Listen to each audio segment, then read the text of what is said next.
ধন্যবাদ জনাব শাইখ মুখলিস বিন আরশাদ মাদানীকে তার তথ্যপত্র ভিত্তিক আলোচনা করার জন্য।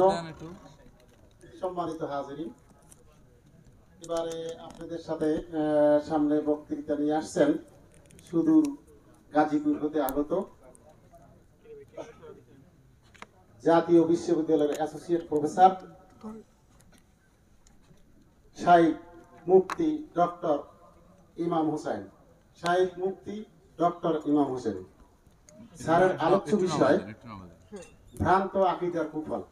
স্যারের আলোচ্য বিষয় ভ্রান্ত আকীদার কুফল। সম্মানিত হাজিরিন, বেদাত সাধারণ বিষয়। নেকির উদ্দেশ্যে নবী যেটা করেন নাই সেই আমল যা আমরা করি সেটা বেদাত। আর শিরক আল্লাহর তাওহীদের অন্তরায়, তাওহীদের যেটা বিপরীত, একত্ববাদের যেটা বিপরীত, সেটি শিরক। এই সাধারণ বিষয় আমরা বুঝতে পারি না, তাই ছাড়ের যে আলোচ্য বিষয় দেওয়া হয়েছে এটা একটা জটিল এবং কঠিন বিষয়। তাই স্যারকে আমরা সকলের পক্ষ থেকে অনুরোধ করব, এটা নিতান্ত একটা পল্লী এলাকা, আমরা কোরআন হাদিসে আমাদের অত ভূতপত্তি নেই, সুতরাং সহজ সরল প্রাঞ্জল ভাষায় আমার শ্রোতা মণ্ডলী যাতে বুঝতে পারেন সেইভাবে উপস্থাপন করার জন্য আপ্রাণ চেষ্টা করবেন। আপনাকে অশেষ ধন্যবাদ। আসসালামু আলাইকুম উপস্থিত মুসলিম ভাইরা। আমাদের পূর্ববর্তী বক্তা শাইখ মোহাম্মদ মুখলিস বিন আরশাদ মাদানী তিনি তার জ্ঞানগর্ভ আলোচনা আমাদের মাঝে করেছেন। তবে আপনাদের কাছ থেকে যেটা আমাদের আশা ছিল যে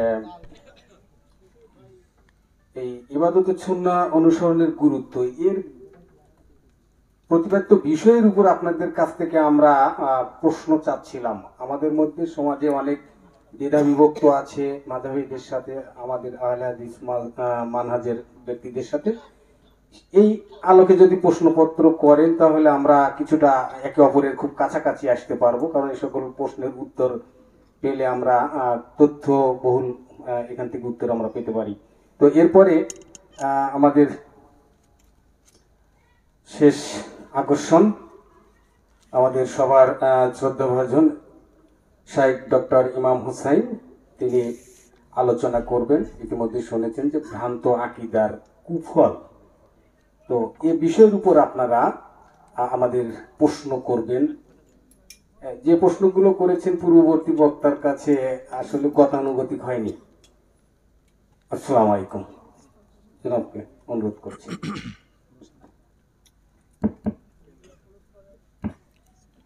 আসসালামু আলাইকুম ওয়া রাহমাতুল্লাহি ওয়া বারাকাতুহু।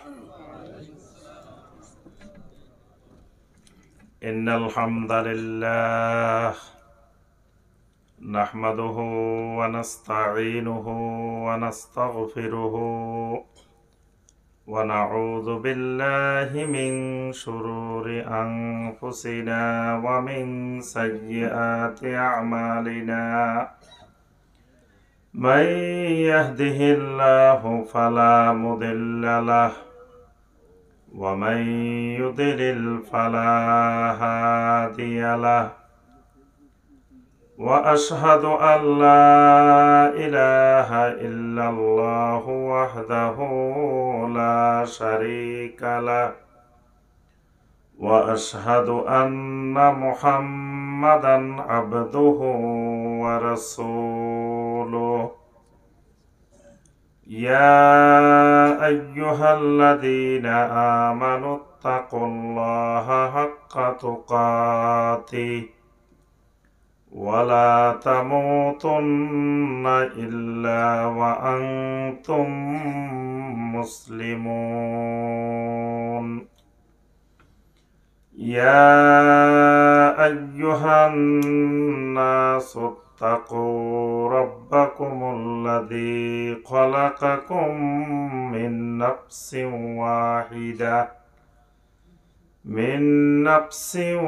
واحدة وخلق منها زوجها وبث منهما رجالا كثيرا ونساء واتقوا الله الذي تساءلون به والأرحام إن الله كان عليكم رقيبا يا أيها الذين آمنوا اتقوا الله وقولوا قولا سديدا يصلح لكم أعمالكم ويغفر لكم ذنوبكم ومن يطع الله ورسوله فقد فاز فوزا عظيما أما بعد فإن خير الحديث كتاب الله وخير الهدي هدي محمد صلى الله عليه وسلم وشر الأمور محدثاتها وكل محدثة بدعة وكل بدعة ضلالة وكل ضلالة في النار اللهم صل على محمد وعلى آل محمد كما صليت على إبراهيم وعلى آل إبراهيم إنك حميد مجيد اللهم بارك على محمد وعلى آل محمد كما باركت على إبراهيم وعلى آل إبراهيم إنك حميد مجيد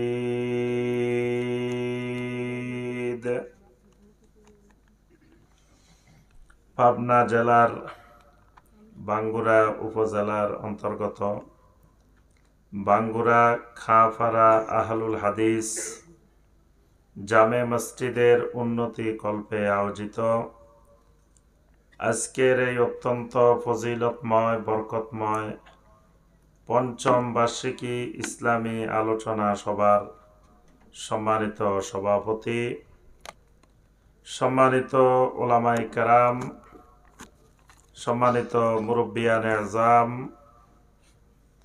অত্র এলাকার বিভিন্ন স্থান থেকে আগত আমার সম্মানিত দিনদার মুসলিম ভাই এবং বোনেরা, আল্লাহ রব্বুল আলমিনের দরবারে কোটি কোটি শুকরিয়া যে মহান রব্বুল আলমিন আমাদেরকে সালাতুল আসরের পর থেকে শুরু করে এ পর্যন্ত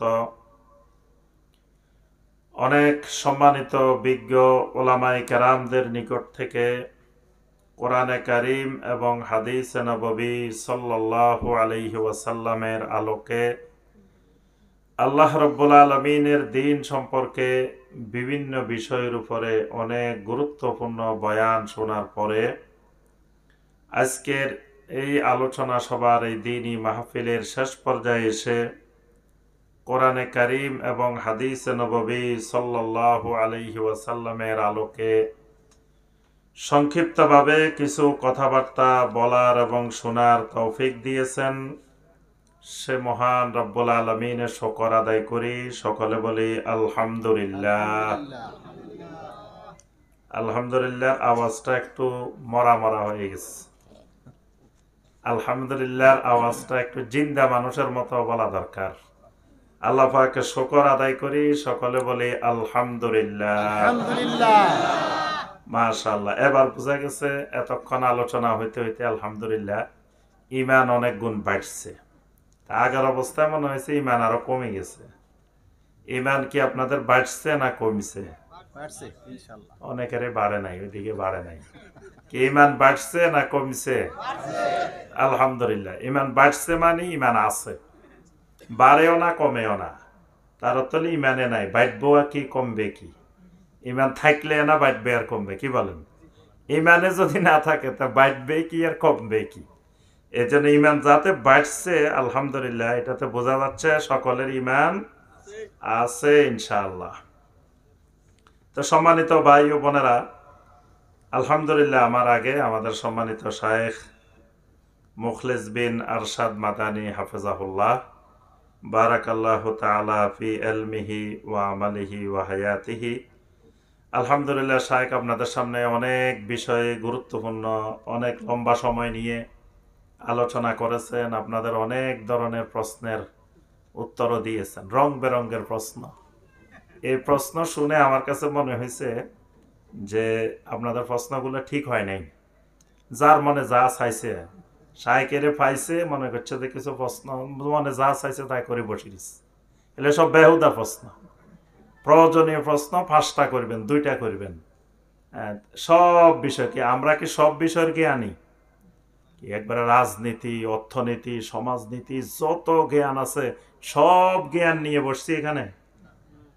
তা আপনি আমার রাজনীতিরও প্রশ্ন করবেন, অর্থনীতিরও প্রশ্ন করবেন, সমাজনীতিরও প্রশ্ন করবেন, তো সব উত্তর দেওয়ার জন্য বসছি নাকি আমরা? আমার যে আলোচনার যে বিষয়, আপনি এই বিষয়ের উপরে, আপনি মেডিসিনের ডাক্তারের কাছে গেছেন, মেডিসিনের প্রসঙ্গে কথা কইবেন। আপনি হার্টের ডাক্তারের কাছে গেছেন, হার্টের কথা কইবেন। হার্টের ডাক্তারের কাছে যে চোখ দেখাইতে বসে দিয়েছেন, ওইটা দেখাইতে বসে দিয়েছেন, সব বসে দিয়েছেন, হবে কেমনি? এই জন্য বিষয়গুলো আমাদেরকে বোঝা দরকার।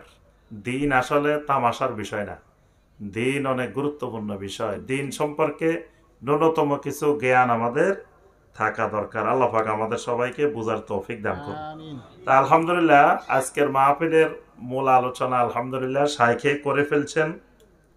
তা আমি আর বেশি সময় নেওয়া যাবে না, কারণ আপনাদেরও তো রাত্রে ঘুমানো লাগবে নাকি? আবার ফজরের সালাতের জামাতেও হাজির হইতে হবে নাকি? নাকি আজকে ফজরের জামাত লাগবে না? মাহফিলের দিন ফজরের নামাজ লাগে না? আমাদের বাংলাদেশি সিস্টেম হলো মাহফিলের দিন লাগে না। দেখবেন মাহফিল যে এলাকায় যেদিন হয় ওই এলাকায় ফজরে একটু ওই জায়গায় মসজিদে যাই দেখিয়েন, অন্যদিন যদি 10 জন হয় ওই দিন 2 জন হয়, ফজরে মুসল্লি নাই। অথচ মাহফিলের দিন মুসল্লি বাড়ার কথা। এত বয়ান হয়েছে, এত আলোচনা হয়েছে, সবার ইমান বেড়ে গেছে, তাহলে ওই দিন তো মসজিদে জায়গায় হওয়ার কথা না, কিন্তু দেখা যাচ্ছে মুসল্লি কমে গেছে। আমি কয়েক জায়গায় এরকম রাত্রে ছিলাম, ফজরে যাই দেখি যে মুসল্লি নাই। তাহলে বোঝা যায় এই ওয়াজ করার চেয়ে চুপ করে বসে থাকা ভালো, না করাই ভালো। ওয়াজে কি লাভ? আমি রাত 1টা পর্যন্ত ওয়াজ করলাম, ফজরের জামাতে হাজির আমিও হইলাম না, আপনারাও হইলেন না। তো এই ওয়াজ বক্তারও দরকার কি, শ্রোতারও দরকার কি? এই ওয়াজ না করি চুপ করে থাকা ভালো। চুপ করে থাকা ইবাদত। নবী সাল্লাল্লাহু আলাইহি ওয়াসাল্লাম বলছেন, যদি কথা বলতে পারো তো ফালিয়াকুল খায়রা, কল্যাণকর কিছু কথা বলো। যদি না বলতে পারো ফালিয়াসমুত, চুপ করে বসে থাকো, এটাও ইবাদত। এজন্য আমরা বেশি রাত করা যাবে না, অল্প সময়ে সামান্য আলোচনা করে আমরা শেষ করার চেষ্টা করব ইনশাআল্লাহ। তো আমার ক্লাস তো এর আগে আরো করছেন আপনারা নাকি? কে কে করছেন দেখে হাত তোলেন তো। মাশাআল্লাহ, পুরানা স্টুডেন্ট অনেক দেখা যায়। হ্যাঁ, আর পুরানা স্টুডেন্টও আছে, নতুন স্টুডেন্টও আছে, আলহামদুলিল্লাহ। তাহলে ক্লাস সুন্দর হবে, কারণ পুরানা স্টুডেন্টরা তো সব নিয়ম কানুন জানে, আর নতুনেরও ইনশাল্লাহ তাদের দেখা দেখি শিখে যাবে। তো নিয়ম হইল, প্রথম কথা আমাদের ক্লাস শেষ হওয়া পর্যন্ত বসা লাগবে। কি রাজি আছেন তো? কারো যদি ইমার্জেন্সি জরুরি কাজ থাকে একান্ত, তাহলে এখনো চলে যেতে পারেন, ছুটি দিয়ে দেওয়া হইলো, অসুবিধা নেই, আপনি চলে যান।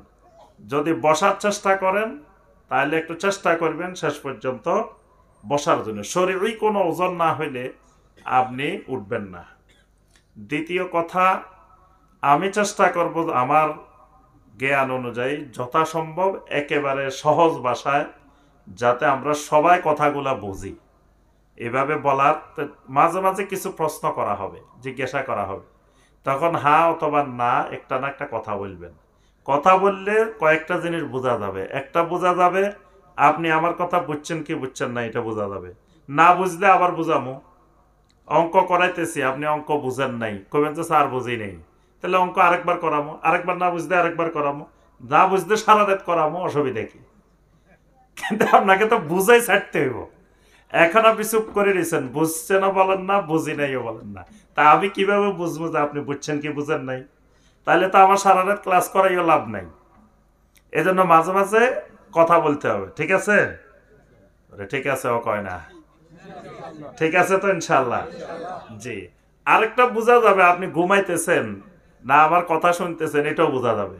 কথা বললে বোঝা যাবে যে না এখনো ঘুম আসে নাই। যদি কথাবার্তা নাই চুপচাপ, তাহলে আমি ক্লাস করাইতেছি আপনি ঘুমাইতেছেন। এজন্য মাঝে মাঝে কি হ্যাঁ না বলতে হবে। আচ্ছা, আমাদের আজকের ক্লাসের বিষয় কি? ভ্রান্ত আকীদার কুফর। তিন জিনিস এখানে কিন্তু, একটা হলো ভ্রান্ত, একটা হলো আকীদা, আর একটা হলো কি কুফর। তাহলে ক্লাসটা তিন ভাগে হবে। এক ভাগে আকীদা, প্রথম বুঝতে হবে আকীদাটা কি। আকীদা বুঝতে না আকীদা আবার সহি না ভ্রান্ত পরে আসবো, আগে আকীদাই বুঝেন না। তা আকীদা না বুঝতে আবার কি ভ্রান্ত আকীদা আবার কি? এটা বাংলাদেশের বিশাল সংখ্যক কোটি কোটি মুসলমান এখনো বুঝে না। প্রথমত আকীদাই বুঝে না। আকীদা আবার কি? আমরা সবাই মুসলমান, সবাই কালেমা বিশ্বাস করি, আকীদার কোনখান দিয়ে আমার সমস্যা? এটা একটা। দ্বিতীয় নম্বরে আবার কয় সবাই সহি আকীদা, আমরা তো ভ্রান্ত আকীদা কিসের? সবারই তো আমাদের আকীদা ঠিক আছে, আকীদা কেমনে ভ্রান্ত হয়? তাহলে 2 নম্বরে বুঝতে হবে আকীদার ভ্রান্ত আকীদা বলতে কি জিনিস। 3 নম্বরে বুঝতে হবে যদি আল্লাহ না করুক আমাদের মধ্যে এরকম ভ্রান্ত আকীদা কারো থাকে, তো তার পরিণতিটা কি হবে, এটার কুফল কি হবে।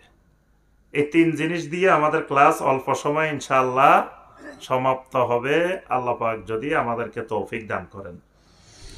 সম্মানিত ভাই ও বোনেরা, প্রথমে আসি আমরা আকীদা। আকীদা, আকীদাটা কি জিনিস? আকীদা বুঝতে হলে সংক্ষেপে একেবারে সহজে বুঝতে হবে। প্রথম কথা, ঈমান বুঝতে হবে। ঈমান, আমাদের প্রত্যেকের ভিতরে ঈমান আছে তো? তো কথা কয় না আবার, ঈমান আছে আলহামদুলিল্লাহ। তো ঈমান যদি থাকে তা আপনারা বলবেন যে ঈমান কয় জায়গায় থাকে, মানে ঈমানের জায়গা কয়টা? ঈমান কি এক জায়গায় থাকে না একাধিক জায়গায় থাকে? এটা এটা ঠিক আছে, আপনারা বুঝলে কবেন যে বুঝছি, না বুঝলে কবেন যে বুঝি নাই, তাহলে বোঝানো হবে। প্রথম বুঝতে হবে ঈমান কয় জায়গায় থাকে। কথা হলো ঈমানের সাথে 3 জায়গার সম্পর্ক আছে। কয় জায়গার? এগুলো সারা জীবনের জন্য মনে রাখবেন, আর আল্লাহ পাক বাঁচায় রাখলে আরেক ক্লাসে আসলে পড়া নেওয়া হবে ইনশাআল্লাহ। মনে থাকবে তো? 1 বছরের পড়া। তাহলে ঈমান কয় জায়গার সাথে সম্পর্কিত থাকে? 3 জায়গার সাথে। 1 নম্বর জবানের সাথে, মুখের সাথে ঈমানের সম্পর্ক আছে, আছে না? 2 নম্বর অন্তরের সাথে, কালবের সাথে সম্পর্ক। 3 নম্বর মানে শরীরের বাকি যত অঙ্গ প্রত্যঙ্গ আছে সবগুলোর সাথে। তাহলে ঈমানের সম্পর্ক 3 জায়গার সাথে। প্রথম একজন মানুষ আসে আপনারা কইতেছে যে ভাই আমার একটু মুসলমান বানাই দেন। একজন অমুসলিম আসছে, আসে কইতেছে ভাই আমার একটু মুসলমান বানাই দেন। তো কেমনে বানাইবেন আপনারা বলেন দেখি, কেমনে বানাইবেন? কইবেন যে ভাই চলেন আমার সাথে পাবনা চলেন, হসপিটালে নিয়ে খতনা করাই দিই। মুসলমানই হয়ে যাবে না? আমাদের দেশে খতনারা মুসলমানই বলে না, আপনাদের এলাকায় বলে। তা আপনি কইলেন যে ভাই আমার সাথে চলেন, পাবনা চলেন, হসপিটালে ভর্তি করায়, সরকারি হসপিটালে আপনাকে খতনা করে মুসলমান বানাই দিই। হবে মুসলমান? তো কেমনে বানাইবেন?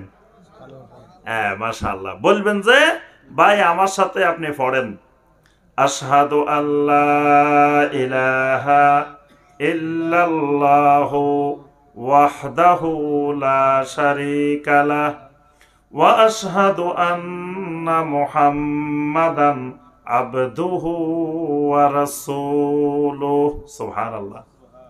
এই কালেমাটা পড়ার সাথে সাথে আল্লাহর এই বান্দা, আল্লাহর এই বান্দি ইমানদার হয়ে গেছেন, মুসলিম হয়ে গেছেন। এই কালেমাটা পড়ার আগ পর্যন্ত আল্লাহর এই বান্দা, আল্লাহর এই বান্দি নাফাক ছিল। কালেমাটা পড়ার সাথে সাথে আল্লাহর বান্দাটা ফাক হয়ে গেছে। সুবহানাল্লাহ।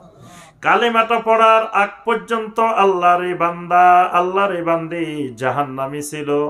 কালেমাটা পড়ার সাথে সাথে আল্লাহর এই বান্দি, আল্লাহর এই বান্দা জান্নাতি হয়ে গেছে। সুবহানাল্লাহ। তাহলে কালেমা পড়ছে কিসে? মুখে, জবানে। তাহলে ঈমান শুরু হয়েছে কোন জায়গা দিয়ে? মুখ দিয়ে, জবান দিয়ে, শাহাদার মাধ্যমে, সাক্ষ্য দেওয়ার মাধ্যমে ঈমানের শুরু। এখন আপনি কি করলেন? ঈমানটা মুখে দিয়ে শুরু করলেন, ঈমান আনলেন, ঈমানটা মুখে রাখি দিছেন, অন্তর পর্যন্ত পৌঁছান নাই, অন্তর পর্যন্ত নেন নাই, রাখি দিছেন কোথায়? মুখে মুখেই। তাহলে কি আপনি মুমিন? মুমিন না। তাহলে মুখে সাক্ষী দেওয়ার পরে এই কালেমাটাকে, ঈমানটাকে পৌঁছাইতে হবে কোথায়? অন্তর। যখন অন্তর পর্যন্ত যাবে তখন আপনি মুমিন হইবেন। এজন্য দেখবেন কোরআনে কারিমে সূরা আল হুজুরাতের 14 নম্বর আয়াতে আল্লাহ পাক বলছেন, ক্বালাতিল আ'রাবু আমান্না কুল লাম তু'মিনু ওয়ালাকিন কুলু আসলামনা ওয়ালাম্মা ইয়াদখুলিল ঈমানু ফি কুলুবিকুম ওয়ালাম্মা ইয়াদখুলিল ঈমানু ফি কুলুবিকুম। তোমাদের ঈমানটা এখনো পর্যন্ত তোমাদের অন্তরের মধ্যে ঢুকে নাই, অন্তরে প্রবেশ করে নাই। বেদুইনেরা এসে বলতেছে আমান্না, আমরা ঈমান আনছি। আল্লাহ পাক বলছেন ঈমান আনছি বলিও না, লাম তুমিনু, তোমরা এখনো ঈমান আনো নাই। তোমরা বলো ওয়ালাকিন কুলু আসলামনা, বলো আমরা ইসলাম গ্রহণ করছি, মুসলিম হইছি। কেন? ঈমান আনছি, ঈমানদার হইছি বললে অসুবিধাটা কি? অসুবিধা হলো ওয়ালাম্মা ইয়াদখুলিল ঈমানু ফি কুলুবিকুম, কারণ তোমাদের ঈমানটা এখনো পর্যন্ত তোমাদের অন্তরে পৌঁছে নাই, অন্তরে প্রবেশ করে নাই, অন্তরে ঢুকে নাই। তো অন্তরে যতক্ষণ পর্যন্ত ঢুকবে না, অন্তর পর্যন্ত যাবে না, তখন ঈমানদার হইতে পারবে না। তাহলে প্রথমে আপনার ঈমান জবানে আসছে, জবান থেকে গেছে কোথায়? জবান থেকে গেছে অন্তরে, কালবে। এখন অন্তরে লই যে জমা করে রাখি দিছে। জবান থেকে গেছে কোথায়? অন্তরে। অন্তর থেকে আর শরীরের অঙ্গ প্রত্যঙ্গে আসে নাই। অন্তর থেকে আপনার হাতে আসে নাই, অন্তর থেকে মাথায় আসে নাই, অন্তর থেকে পায়ে আসে নাই, অন্তর থেকে পেটে আসে নাই, অন্তর থেকে চোখে আসে নাই। ঈমান কোথাও আর যায় নাই, অন্তরে বসে রয়েছে। মানে হাতের যে রক্ত চলাচলের ব্যবস্থার মতো ঈমানটাও সমগ্র অঙ্গ প্রত্যঙ্গে চলে যাবে কালবে যাওয়ার পরে। এখন যায় নাই। এখন দেখা গেছে আপনার ঈমান আপনার অন্তরের মধ্যে জমা রয়েছে, আপনার অঙ্গ প্রত্যঙ্গ ঈমানের বহিঃপ্রকাশ ঘটায় না, নামাজ পড়ে না। ঈমান আছে কিন্তু নামাজ নাই। কমিয়া নামাজ না পড়লে কি হয়েছে? ঈমান তো ঠিক আছে আমার, ঈমান খালি ঠিক না, ঈমান তো আরো শক্ত মজবুত আছে। তাহলে বোঝা গেছে এই লোকের ঈমানটা অন্তরে আসছে কিন্তু ঈমানটা অঙ্গ প্রত্যঙ্গে যায় নাই। ওই অন্তরের ভিতরে, হার্টের ভিতরে হার্ট অ্যাটাক হয়ে রয়েছে, রক্তনালীগুলো বন্ধ হয়ে গেছে, ঈমানেরও রক্তনালী বন্ধ হয়ে গেছে। এজন্য অঙ্গ প্রত্যঙ্গের মধ্যে ঈমান ঢোকে নাই। এই লোক ঈমানদার হবে কিনা? তাহলে এই লোক ঈমানদার না। তাহলে তিন জায়গায় যদি, সব জায়গায় যদি ঈমান যায়, জবানেও ঈমান, অন্তরেও ঈমান, পুরা শরীরে ঈমান, এটার নাম হলো ঈমান, এটার নাম হলো প্রকৃতপক্ষে ঈমান। আচ্ছা, এখন যে তিন জায়গার মধ্যে প্রথম জায়গা যেটা জবান, এই জবানের কাজ হলো কি?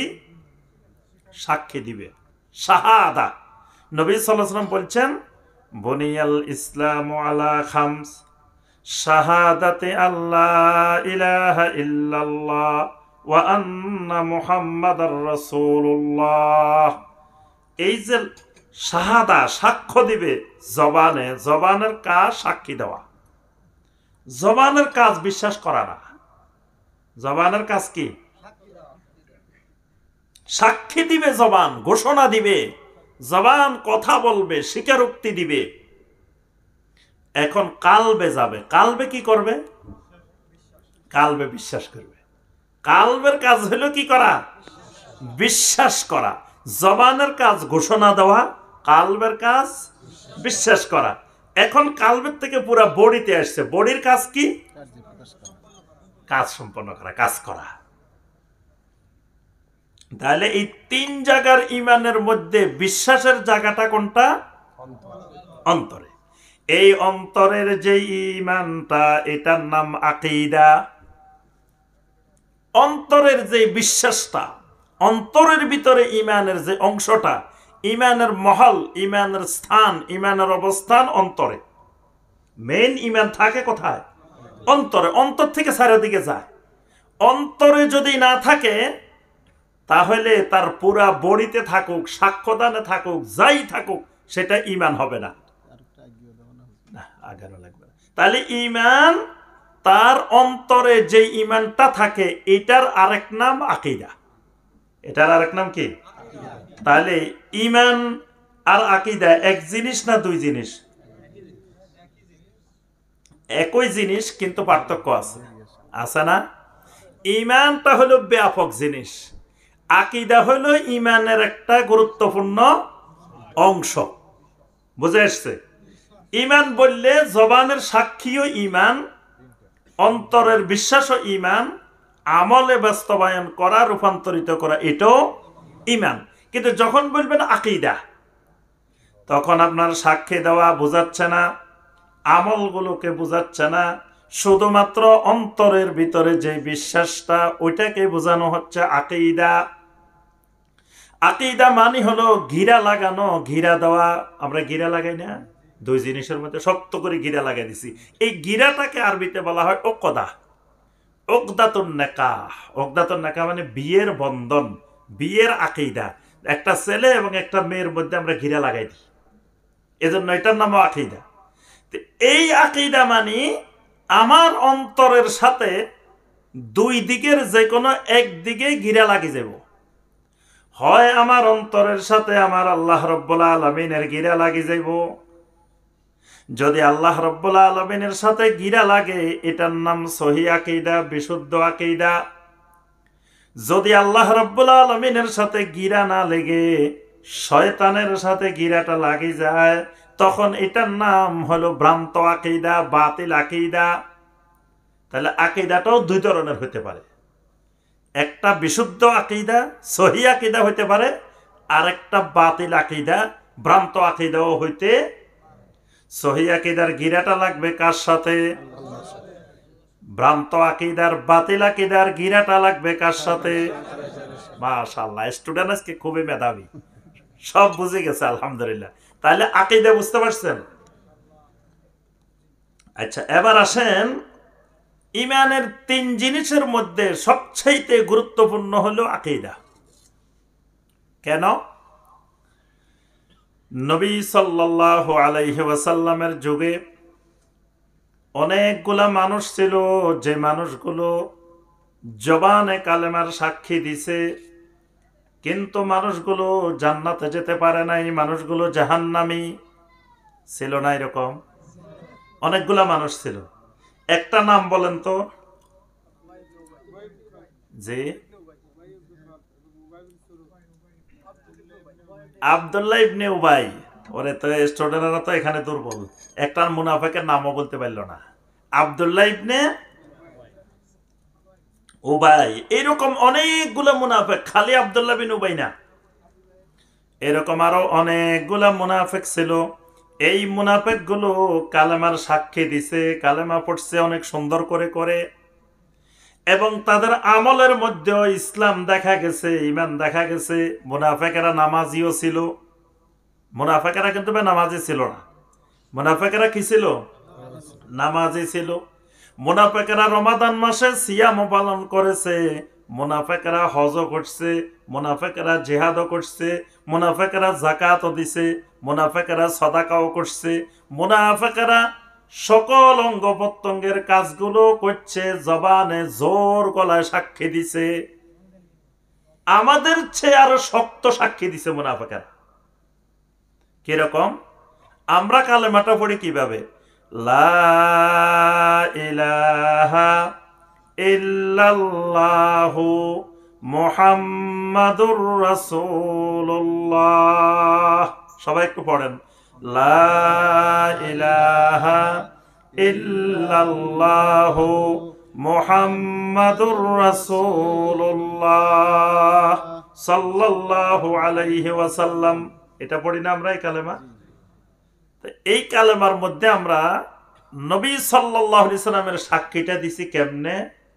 শুধু বলছি কি মুহাম্মাদুর রাসূলুল্লাহ, মুহাম্মদ সাল্লাল্লাহু আলাইহি ওয়াসাল্লাম আল্লাহর রাসূল, এটা বলছি না?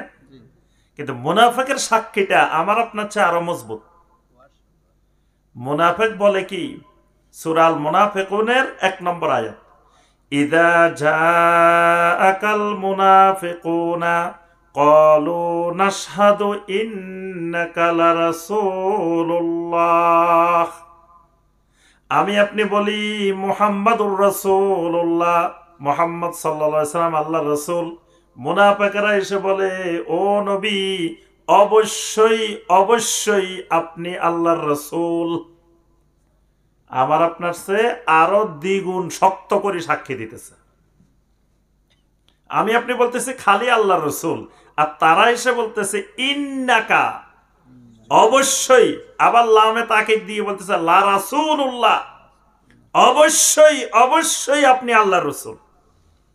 তাহলে সাক্ষীর ক্ষেত্রে আমার আপনার চাইতেও কিন্তু মুনাফিকের সাক্ষী খুব জোরালো। আবার এদের আমল দেখলে বর্তমান জমানার মুসলমানের চেয়ে এদের আমল অনেক সুন্দর ছিল। এরা ফজরের নামাজ কোনোদিন জামাত মিস হইতো না, আর বর্তমান জমানার মুসলমান ফজরের জামাতে খুঁজে পাওয়া যায় না। কিন্তু এদেরকে নামাজের জামাতে কখনো দূরে পাওয়া যেত না, কারণ কেউ জামাতে হাজির না হইলে মানুষ বুঝে ফেলবো এই মুনাফিক। এই বয়সে জামাতও ছাড়তো না এরা। তাহলে এরকম সাক্ষীও দিছে, এরকম আমলও দিছে, কিন্তু আল্লাহ পাক কি বলতেছেন? ইন্নাল মুনাফিকিনা ফিদ দারকিল আসফালি মিনান নার। এই মুনাফিকেরা শুধু জাহান্নামী হবে না, জাহান্নামের সর্বনিম্ন স্তরে যাবে। আমাদের দেশের অনেক মুসলমান কয় কি, কালেমা যখন পড়ছি একবার না একবার তো জান্নাতে যাম। তো যাইলে তো এরাও যাইতো। এরা কালেমা পড়ে নাই, এরা তো আমাদের চেয়ে আরো সুন্দর করে পড়ছে। আমরা বাঙালি কালেমা পড়ছি, এরা কিন্তু আরবি কালেমা পড়ছে, আরব দেশের মানুষ।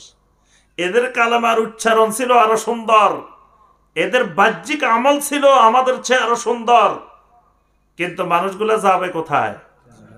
জাহান্নামে। তাহলে মানুষগুলার সমস্যাটা কোন জায়গায়?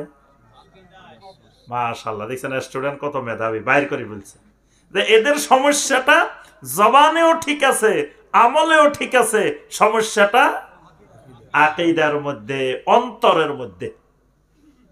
এই জন্য আল্লাহ রাব্বুল আলামিন বলছেন, ফি কুলুবিহিম মারাদুন ফাযাদাহুমুল্লাহু মারাদা। এদের অন্তরের ভিতরে, কালবের ভিতরে রোগ ঢুকে গেছে, ব্যাধি ঢুকে গেছে। আল্লাহ রাব্বুল আলামিন তাদের রোগগুলোকে আরো বাড়াই দিছেন, আরো বৃদ্ধি করে দিছেন। তাহলে মুনাফিকের সমস্যা কিসে? কথা কয় না, কিসে? এ পর্যন্ত বুঝছেন তো আপনারা? তাহলে আকীদায় যদি সমস্যা থাকে, আপনার বাকিগুলো ঠিক থাকলেও কোনো কাজে হবে না। তাহলে বাকিগুলো ঠিক রাখতে হলে, বাকিগুলো কার্যকর হইতে হলে আপনার মূল যেই জায়গা ঠিক রাখা লাগবে সেটা হইলো আকীদা। আজকের জমানায় অনেকে বলে আকীদার কথা তো কোরআনেও নাই, হাদিসেও নাই, আকীদা শব্দটাই তো আমরা পাই না। তা আকীদা শব্দ পাইবেন কেমনে? ভালো করে বুঝে বুঝে কোরআন পড়লে, কোরআনের পাতায় পাতায় পৃষ্ঠে পৃষ্ঠে খালি আকীদা আর আকীদা, আকীদা আর আকীদা, পুরা কোরআনে আকীদা। অর্ধেকের বেশি আয়াতে কারিমা শুধু আকীদার উপরে, কোরআনে কারিমা। আকীদার শব্দ থাকা তো জরুরি না। এই যে আমরা সূরা আল হুজুরাতের 14 নম্বর আয়াত বললাম, ওয়ালাম্মা ইয়াদখুলিল ঈমানু ফি কুলুবিকুম, তোমাদের ঈমান এখনো তোমাদের অন্তরে পৌঁছে নাই, এই অন্তরে পৌঁছার নাম আকীদা। সূরা আল মুজাদালার 22 নম্বর আয়াতে কারিমা আল্লাহ রাব্বুল আলামিন বলেন, উলাইকা কাতাবা ফি কুলুবিহিমুল ঈমান, এই মানুষগুলা ওই মানুষ যাদের অন্তরে আল্লাহ রাব্বুল আলামিন ঈমান প্রবেশ করাই দিবেন। এখানে এই রকম অসংখ্য আয়াতে আল্লাহ পাক আকীদার কথা বলছেন। তাহলে বুঝলাম আমরা আকীদা কি জিনিস, মানে ঈমানের যে বিশ্বাসগুলো, এই বিশ্বাসগুলোই মূলত কি আকীদা, বিশ্বাসের বিষয়। এবার আসেন দ্বিতীয় বিষয়। এই বিশ্বাসগুলো দুই ধরনের হতে পারে, সঠিক বিশ্বাসও হতে পারে, ভুলও হতে পারে। সঠিক বিশ্বাস যদি হয়, আকীদা যদি সঠিক হয়, এটার নাম সহিহ আকীদা। আকীদা যদি ঠিক না হয়, আকীদা যদি বাতিল হয়, এটার নাম ভ্রান্ত আকীদা, বাতিল আকীদা। এবার আমরা আসবো একটু পরে যে আকীদা বিশুদ্ধ হলে লাভ কি আর বাতিল হলে ক্ষতি কি। তার আগে আমরা চিনতে হইব যে বাতিল আকীদা কোনগুলা। এটা অনেক মুসলমান খুঁজে পায় না বর্তমানে। এই বাংলাদেশের 1 নম্বর সমস্যা যে তারা বাতিল আকীদা খুঁজে পায় না। আকীদার কোনখান দিয়ে আমাদের সমস্যা, আকীদার কোনখান দিয়ে গন্ডগোল। তো এই জন্য প্রথম কথা আকীদা চিনার পরে আবার চিনতে হইব বাতিল আকীদা কোনগুলা। আমি আপনি সবসময় কিন্তু দাওয়াত দিচ্ছি মানুষের, বলতেছি ভাই সহিহ আকীদা আসেন, সহিহ আকীদা ঠিক করেন, আকীদা ঠিক করেন। তো হেকো আমার আকীদার সমস্যা কি? তা আপনি আবার ধরাই দিতে হইব না আকীদার সমস্যা আপনার কোথায়। এবার আসেন আমরা বাতিল আকীদা, আকীদার বাতিল দিকগুলো দেখি। আকীদার বাতিল দিক হইল যেই আকীদা আল্লাহ রাব্বুল আলামিন কোরআনে কারিমে আমাদেরকে বর্ণনা করেন নাই, নবী সাল্লাল্লাহু আলাইহি সাল্লামের সহিহ হাদিসগুলোতে যেই আকীদা পোষণ করতে আমাদেরকে বলা হয় নাই, এরকম আকীদা যদি বিশ্বাস যদি আপনি পোষণ করি বসে থাকেন, এটার নাম বাতিল আকীদা। বুঝে আসছে? মানে যেই আকীদার কথা কোরআনে কারিমে নাই, যেই আকীদার কথা নবী সাল্লাল্লাহু আলাইহি সাল্লামের সহিহ হাদিসেও নাই, কিন্তু আপনি আমি বিশ্বাস করে বসে রইছি, এই আকীদাগুলোর নাম কি? ভ্রান্ত আকীদা বা বাতিল আকীদা। এখন তাহলে বোঝা গেল আকীদার বিষয় হবে সরাসরি কোরআনে কারিমে থাকতে হবে।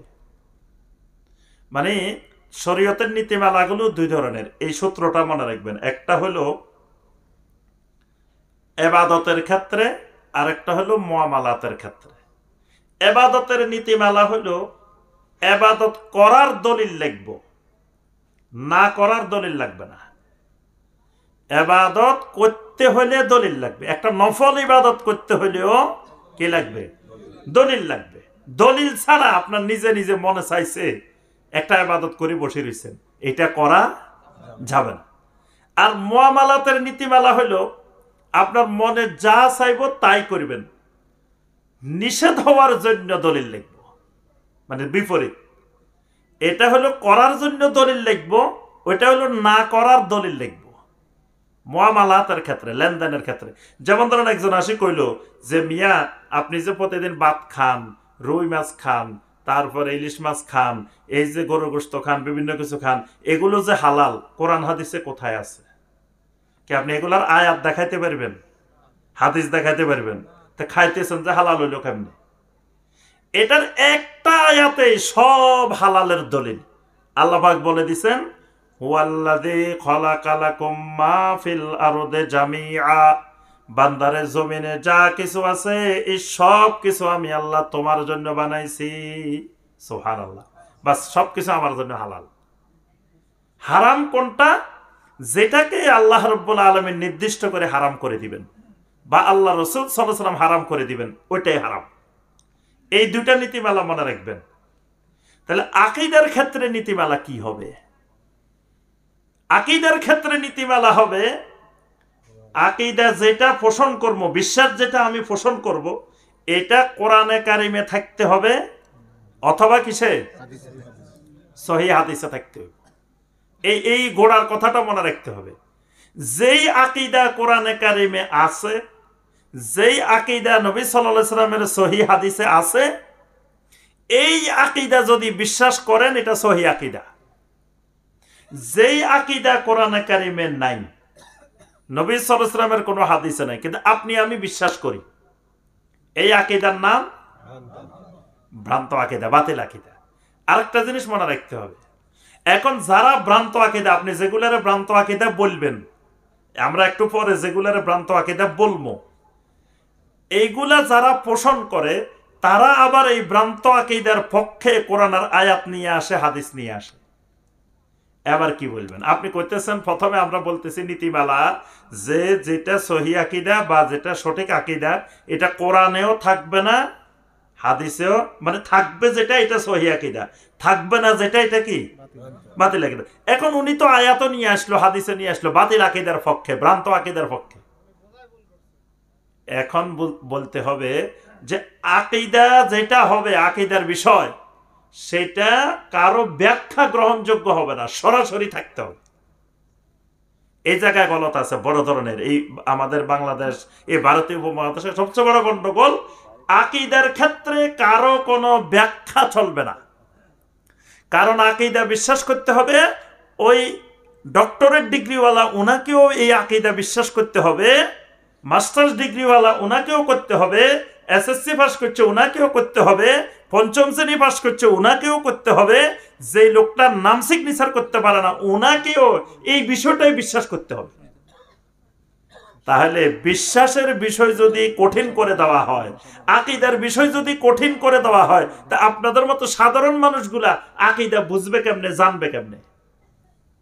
নবী সাল্লাল্লাহু আলাইহি সাল্লামের যে সাহাবীরা অনেকে আগে ছাগল ছড়াইছেন, মাঠে ময়দানে ছিলেন, মরুভূমিতে ছিলেন, সেখান থেকে এসে ইসলাম গ্রহণ করছেন, তো এই সাহাবীরা আকীদা বুঝে ফেলান নাই?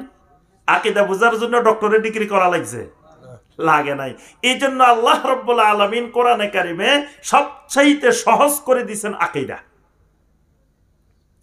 কোরআনে কারিমের অর্ধেকের বেশি আয়াত আকীদার আয়াত।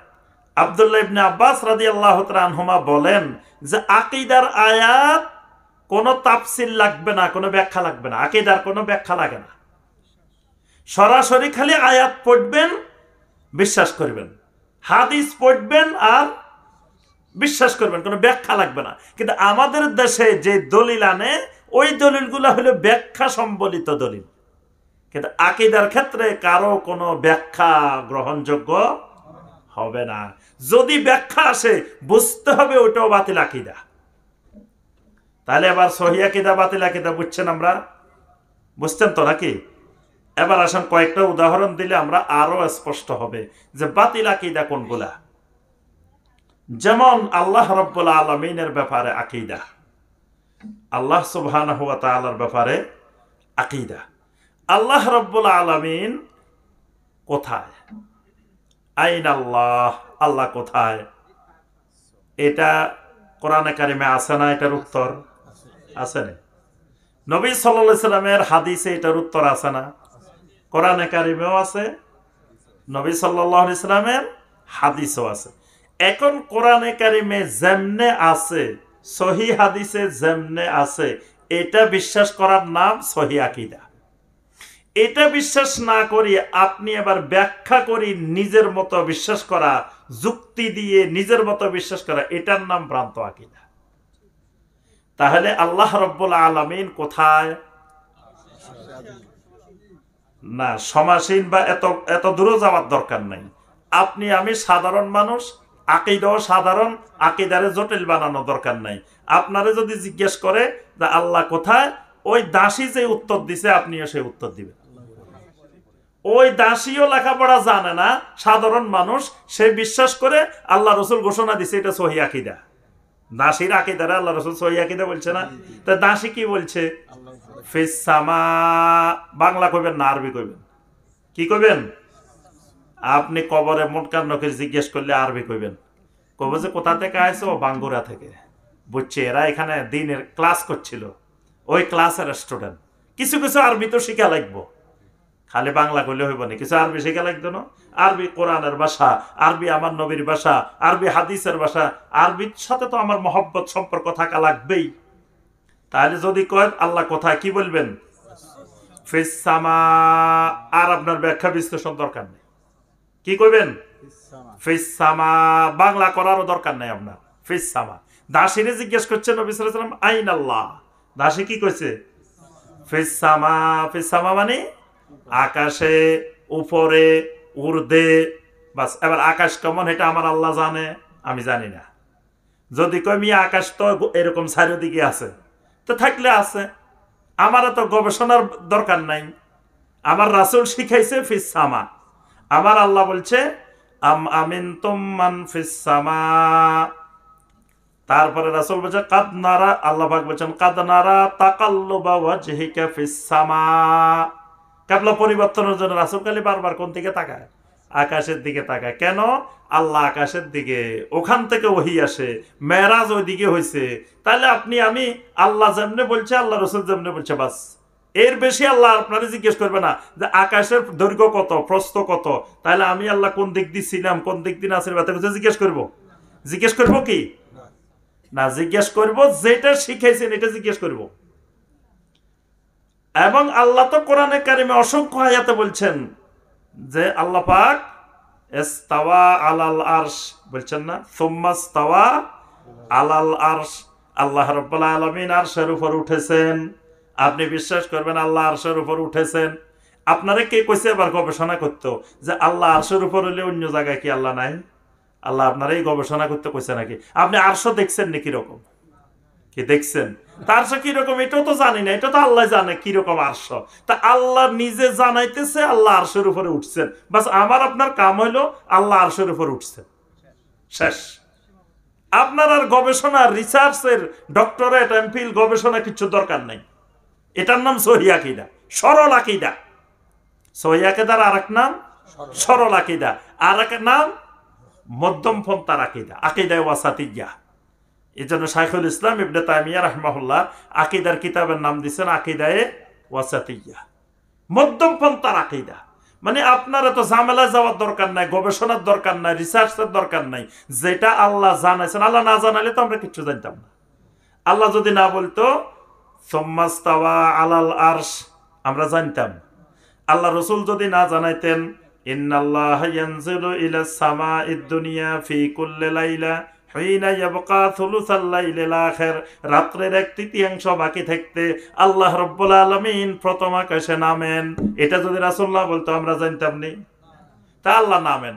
এখন কেউ যদি কয় আল্লাহ যদি প্রথম আকাশে নামে, তা আরশের উপরে, আরশ তো খালি পড়ে রইছে, তোমার এই গবেষণা করতে কে কইছে? এইগুলা গবেষণার বিষয় না। আপনার যেটা গবেষণার বিষয় না, এটা গবেষণা করাটাই গুনার কাজ। এখানে গবেষণার এখতিয়ার আপনাকে দেওয়া হয় নাই। এই সহিহ আকীদা হলো খালি আপনি বিশ্বাস করবেন, যেমনে কইছে তেমনে, যতটুকু বলছে ততটুকু, এর থেকে 1 ইঞ্চি 1 জাররা বেশিও না, 1 জাররা কমও না। এখন যদি বলেন যে না এটা তো হইতে পারে না, আল্লাহ আরশে কেমনে থাকেন, আল্লাহ কেমনে নামেন, আল্লাহ কি করেন, আপনি বিশ্বাস করতে পারতেছেন না, তার অর্থ আপনার আকীদার মধ্যে সহিহ নাই। আকীদার মধ্যে কি আছে? ভ্রান্ত আকীদা আছে। এটার নাম বাতিল আকীদা, এটার নাম ভ্রান্ত আকীদা। আচ্ছা, আল্লাহ রাব্বুল আলামিন কোরআনে কারিমে আল্লাহর চোখের কথা বলছেন, বলছেন না? আল্লাহ রাব্বুল আলামিনের হাতের কথা বলছেন, বলছেন না? এখন আপনি যদি আল্লাহ যেভাবে বলছেন, আপনার আমার কাজ এভাবে বিশ্বাস করা। আপনারে কি আল্লাহ কইছে যে খবরদার আমি হাত কইছি হাত মানিও না, এটারে কুদরতি হাত বানাই দিও? এই কথা কইতে কইছে? আপনি কুদরতি যোগ করার এই পাওয়ার পাইলেন কই, এই ক্ষমতা পাইলেন কই? আপনার কুদরতিও যোগ করার দরকার নাই, আল্লাহর হাতের ব্যাখ্যারও দরকার নাই, কিছু করার দরকার নাই। আল্লাহ যেমন আল্লাহর হাতও তেমন, কামা ইয়ালিকু লিজালালিহি, আল্লাহর শানে যেরকম হাত সেরকমই হাত। এটা তো বান্দার হাত, মাখলুকের হাত আমরা বলতেছি না। আল্লাহর হাত আল্লাহর মতোই, আমরা জানি না, দেখিও না, শুনিও না, কিচ্ছু করি নাই। আল্লাহ এতটুকু জানাইছে, বাস আমি বিশ্বাস করবো, এটা হলো আমার কাজ। এই আল্লাহর যত সিফাত আছে, যেভাবে আল্লাহ বলছেন এইভাবে বিশ্বাস করার নাম সহিহ আকীদা। এটার সাথে কুদরতি যোগ করা, কোনোটারে অস্বীকার করা, কোনোটারে বিকৃত করা, কোনোটারে আকৃতি নির্ধারণ করা, এগুলার নাম ভ্রান্ত আকীদা। বুঝে আসছে? আচ্ছা, এবার আসেন নবী সাল্লাল্লাহু আলাইহি সাল্লামের ব্যাপারে সহিহ আকীদা আর ভ্রান্ত আকীদা। নবী সাল্লাল্লাহু আলাইহি ওয়াসাল্লামের ওয়াফাত হয়েছে, মৃত্যু হয়েছে, হয়েছে নি? কথা কয় না, অনেকের মনে হয় বিশ্বাস। কেমনে বুঝছেন? বোঝার অনেকগুলো দলিল আছে। না, এক নম্বর দলিল, নবী সাল্লাল্লাহু আলাইহি সাল্লামের ওফাতের পরে ওমর ইবনে খাত্তাব রাদিয়াল্লাহু তাআলা আনহু ঘোষণা দিবেন আল্লাহ রাসূল মারা যান নাই। আবু বকর রাদিয়াল্লাহু তাআলা আনহু ঘোষণা দিবেন কি, ইন্না মুহাম্মাদান সাল্লাল্লাহু আলাইহি ওয়াসাল্লাম কাদ মাতা, মুহাম্মদ সাল্লাল্লাহু আলাইহি ওয়াসাল্লাম অবশ্যই মৃত্যুবরণ করছেন। ঘোষণা দিবেন কে? আবু বকর সিদ্দিক রাদিয়াল্লাহু তাআলা আনহু। যেই আবু বকরকে জান্নাতের প্রত্যেকটি দরজা থেকে ডাকা হবে, সুবহানাল্লাহ। আবু বকর এমন মানুষ যে আবু বকরকে জান্নাতের প্রত্যেকটা দরজা থেকে ডাকবে যে আবু বকর আমার এখান দিয়ে আসো, আবু বকর আমার এই দিকে দিয়ে আসো, আবু বকর আমার এখান দিয়ে আসো। সুবহানাল্লাহ। ওই মানুষের চেয়ে আপনি বেশি আশিকে রাসূল, তার পায়ের ধুলার পরিমাণ আশিকে রাসূল দুনিয়ার কেউ হইতে পারবে না। ওমর ইবনে খাত্তাব রাদিয়াল্লাহু তাআলা আনহু বলছিলেন, তাবুকের দিন আমি মহা সুযোগ পেয়ে গেছিলাম। আমি কে আল্লাহ, এতদিন আমার সম্পদ ছিল না, আজকে আমার বিশাল সম্পদ আছে, আজকে আবু বকরকে হারাই দিমু, আজকে আমি তাবুকের এই জাইশুল উসরার ক্ষেত্রে আমি প্রথম হয়ে যাব। আমি আমার বিশাল সম্পদ থেকে অর্ধেক সম্পদ নবী সাল্লাল্লাহু আলাইহি ওয়াসাল্লামের কাছে নিয়ে রেখে দিলাম। কতক্ষণ পরে দেখি আবু বকর ঘরের থেকে যা ছিল, থালা বাসন বদনা ঝাড়ু, ঘরের যা ছিল সব বান্দি আল্লাহ রাসূলের কাছে নিয়ে আসছে। আবু বকর যেদিন ইসলাম গ্রহণ করছে 40,000 দিনার নিয়ে ইসলাম গ্রহণ করছে। এই 40,000 ইসলামের জন্য খরচ করে ফেলছেন। আজকে আবু বকরের কাছে আর এক দিনারও নাই, কিন্তু ঘরের মধ্যে যা আছে সব নিয়ে আসছে। নবী সাল্লাল্লাহু আলাইহি ওয়াসাল্লাম জিজ্ঞেস করলেন, মা আবকাইতা লি আহলিক, আবু বকর তোমার পরিবারের জন্য কি রাখি এসছো? আবু বকর রাদিয়াল্লাহু তাআলা জবাব দিলেন, আবকাইতু লাহুমুল্লাহ ওয়া রাসূলুহু, আমি আমার ঘরের মধ্যে আমার পরিবারের জন্য আল্লাহ রাব্বুল আলামিনকে রেখে আসছি এবং তার রাসূলকে রেখে আসছি। সুবহানাল্লাহ। ওমর বলেন, এই দিনও আমি হারিয়ে গেছি। আর এবার বুঝলাম আর কোনোদিন আবু বকরের থেকে চ্যাম্পিয়ন হওয়া সম্ভব নয়। সেই আবু বকর, যেই আবু বকরের 4 জেনারেশন সাহাবী, আর কারো এই সৌভাগ্য হয় নাই। এক, আল্লাহর নবী ইব্রাহিমের 4 জেনারেশন সাহাবী এর নবী, ইব্রাহিমও নবী, ইসহাকও নবী, ইয়াকুবও নবী, ইউসুফও নবী। ইউসুফ নবিউল্লাহ ইবনে নবিউল্লাহ ইবনে নবিউল্লাহ ইবনে খলিলুল্লাহ। সুবহানাল্লাহ। ইউসুফের বাপও নবী, দাদাও নবী, দাদার বাপও নবী, 4 জন নবী।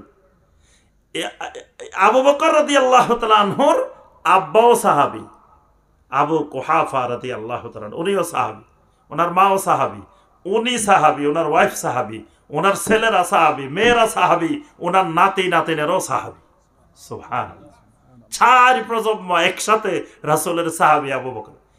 ওই আবু বকর ঘোষণা দিচ্ছেন, ইন্না মুহাম্মাদান সাল্লাল্লাহু আলাইহি ওয়াসাল্লাম কাদ মাতা। আবু বকর ঘোষণা দিলেন মুহাম্মদ সাল্লাল্লাহু আলাইহি ওয়াসাল্লাম মৃত্যুবরণ করছেন। কোরআনে কারিমের অনেকগুলো আয়াত ও তেলাওয়াত করে দলিল দিলেন। দলিল দেওয়ার পরে ওমর রাদিয়াল্লাহু তাআলা আনহু সহ সমস্ত সাহাবায়ে কেরামের ইজমা হয়ে গেছে। আর একজনও দ্বিমত পোষণ করেন নাই যে নবী সাল্লাল্লাহু আলাইহি ওয়াসাল্লাম মারা যান নাই। সবাই সিদ্ধান্ত নিয়েছেন কি, দুনিয়ার হায়াত থেকে নবী সাল্লাল্লাহু আলাইহি ওয়াসাল্লামের ওফাত হয়েছে, মৃত্যু হয়েছে। এই ব্যাপারে সমস্ত সাহাবীর ইজমা। যদি ইজমা না হইতো, এরপরে নবী সাল্লাল্লাহু আলাইহি ওয়াসাল্লামের গোসল দেওয়া হয়েছে, কাফন পরানো হয়েছে, জানাজা পড়া হয়েছে, কবর দেওয়া হয়েছে, তো জিন্দা মানুষের কোনোদিন এগুলা করা যাবে? তো নবী সাল্লাল্লাহু আলাইহি ওয়াসাল্লামকে সব করা হয়েছে। কিন্তু নবী সাল্লাল্লাহু আলাইহি ওয়াসাল্লাম বারজাখী জীবনের জীবিত। বারজাখী জীবনের কি? জীবিত। বারজাখী জীবনের, সাধারণ মানুষের বারজাখী জীবন আম্বিয়া আলাইহিমুস সালামের বারজাখী জীবন এক না। নবী রাসূলদের শরীরকে আল্লাহ রাব্বুল আলামিন হারাম করে দিয়েছেন। জমিন নবী রাসূলদের শরীর ভক্ষণ করবে না, কিন্তু আমার আপনার শরীর জমিন খেয়ে ফেলবে। নবী রাসূলেরা বারজাখী জীবনে বিশেষ হায়াত লাভ করেন, যে হায়াত অন্য মানুষ লাভ করে না। সেই হায়াত বারজাখী জীবনের, দুনিয়ার জীবনের হায়াত না, দুনিয়ার জীবনের মতো না। তাহলে নবী সাল্লাল্লাহু আলাইহি ওয়াসাল্লামের দুনিয়াবি হায়াত থেকে ওয়াফাত হয়েছে, এটার নাম সহিহ আকীদা। এখন আপনি বিশ্বাস করেন না আল্লাহ রসুল মারা যান নাই, আল্লাহ রসুল জাগতিক জীবনের মতোই, দুনিয়ার জীবনের মতোই জীবিত, এটার নাম বাতিল আকীদা। এটার নাম কি? বাতিল আকীদা। নবী সাল্লাল্লাহু আলাইহি ওয়াসাল্লাম তার কবর থেকে বাহিরে ঘোরাফেরা, হাঁটা চলাফেরার ক্ষমতা নাই যদি আপনি মনে করেন আল্লাহ রসুল সব জায়গায় হাজির নাজির, এটার নাম ভ্রান্ত আকীদা। এটার নাম কি? ভ্রান্ত আকীদা। আল্লাহ রাব্বুল আলামিন ছাড়া আর কেউ গায়েব জানেন না যদি আপনি বলেন নবী সাল্লাল্লাহু আলাইহি ওয়াসাল্লাম আলেমুল গায়েব, এটার নাম ভ্রান্ত আকীদা। নবী সাল্লাল্লাহু আলাইহি ওয়াসাল্লামকে আল্লাহ রাব্বুল আলামিন সমস্ত মানুষকে যেভাবে বানাইছেন, নবী সাল্লাল্লাহু আলাইহি ওয়াসাল্লামকে সেইভাবেই বানাইছেন, সেইভাবে মায়ের পেট থেকে আসছেন। তবে নবী সাল্লাল্লাহু আলাইহি ওয়াসাল্লামকে আল্লাহ রাব্বুল আলামিন নবুয়ত দেওয়ার কারণে তার ভিতরে কয়েকবার সাক্ষ্য সদর করছেন, যেটা অন্য মানুষের নাই। মানে নবী সাল্লাল্লাহু আলাইহি ওয়াসাল্লামের কয়েকবার অপারেশন হয়েছে না, এটা কি অন্য মানুষের আল্লাহ করছে? নবী সাল্লাল্লাহু আলাইহি ওয়াসাল্লামকে করছেন। তাহলে নবী সাল্লাল্লাহু আলাইহি ওয়াসাল্লামের শরীর মাটির শরীর হইলেও আল্লাহ রাব্বুল আলামিন এমন যন্ত্রপাতি ভিতরে দিছেন, যেগুলো দিয়ে তিনি যেন মেরাজের মতো আসমান বেদ করে সিদরাতুল মুনতাহা পর্যন্ত যেতে পারেন। সুবহানাল্লাহ। এই জন্য মুহাম্মদ সাল্লাল্লাহু আলাইহি ওয়াসাল্লামের বডি আমরা বলি না যে আমাদের মতো বডি। নবী সাল্লাল্লাহু আলাইহি ওয়াসাল্লামের শরীর আলাদা শরীর, কিন্তু তার অর্থ এই নয় যে আল্লাহ রাব্বুল আলামিন তাকে নূর দিয়ে বানাইছেন। এই নূর দিয়ে বানাইছেন, এই আকীদা বাতিল আকীদা, ভ্রান্ত আকীদা। তবে নবী সাল্লাল্লাহু আলাইহি ওয়াসাল্লাম নূর, এটা সহিহ আকীদা। নবী সাল্লাল্লাহু আলাইহি ওয়াসাল্লাম কি? নূর, নূরের তৈরি না, নূরের তৈরি, এটা বাতিল আকীদা। নবী সাল্লাল্লাহু আলাইহি ওয়াসাল্লাম নূর, এটা সহিহ আকীদা। আচ্ছা, আপনি আমি নূর কিনা বলেন তো দেখি? হ্যাঁ, আপনি আমি কি নূর? নূর না। তার অর্থ হলো আপনাদের জানা নাই, এই জন্য বলছেন যে নূর না। আপনি আমিও নূর না। একটা দোয়া আছে, আপনি অজু করি মসজিদে যাবেন, যে মসজিদে যাইতে যাইতে নবী সাল্লাল্লাহু আলাইহি ওয়াসাল্লাম একটা দোয়া শিখেছেন। এই দোয়াটা কে কে পারেন দেখি? আল্লাহুম্মা জাআল ফি কলবি নূরা ওয়া ফি লিসানি নূরা। এই দোয়াটা কে কে পারেন? এই একজন ভাই পারে, আর কেউ হাত তোলেন না, একজন। এই দোয়াটা শিখলে আপনি বুঝবেন আপনিও নূর। এই দোয়াটার অর্থ কি? আল্লাহুম্মা জাআল ফি কলবি নূরা, আয় আল্লাহ আমার কলবটাকে নূর দিয়ে পরিপূর্ণ করে দেন। ওয়া ফি লিসানি নূরা, আমার জবানটাকে আপনি নূর বানাই দেন। ওয়া ফি বাসারি নূরা, আমার চোখের মধ্যে আপনি নূর দিয়ে দেন। ওয়া ফি সামঈ নূরা, আমার কানের মধ্যে আপনি নূর দিয়ে দেন। এইভাবে প্রত্যেকটা অঙ্গ প্রত্যঙ্গের মধ্যে আপনি দোয়া করতেছেন। তারপরে বলতেছেন ওয়ান ইয়ামিনি নূরা ওয়া আন শিমালি নূরা ওয়া মিন ফাওকি নূরা ওয়া মিন তাহতি নূরা।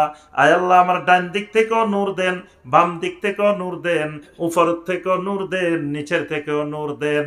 লাস্টে যাই বলতেছেন আল্লাহুম্মা জাআললি নূরা, আয় আল্লাহ আমার মাথা থেকে পা পর্যন্ত পুরা শরীরটাকে আপনি নূর বানাই দেন। সুবহানাল্লাহ। আচ্ছা, আপনি মসজিদে যাওয়ার সময় প্রতিদিনই দোয়া করেন, একদিনও কবুল হবে না? কি হবে না? ইনশাআল্লাহ।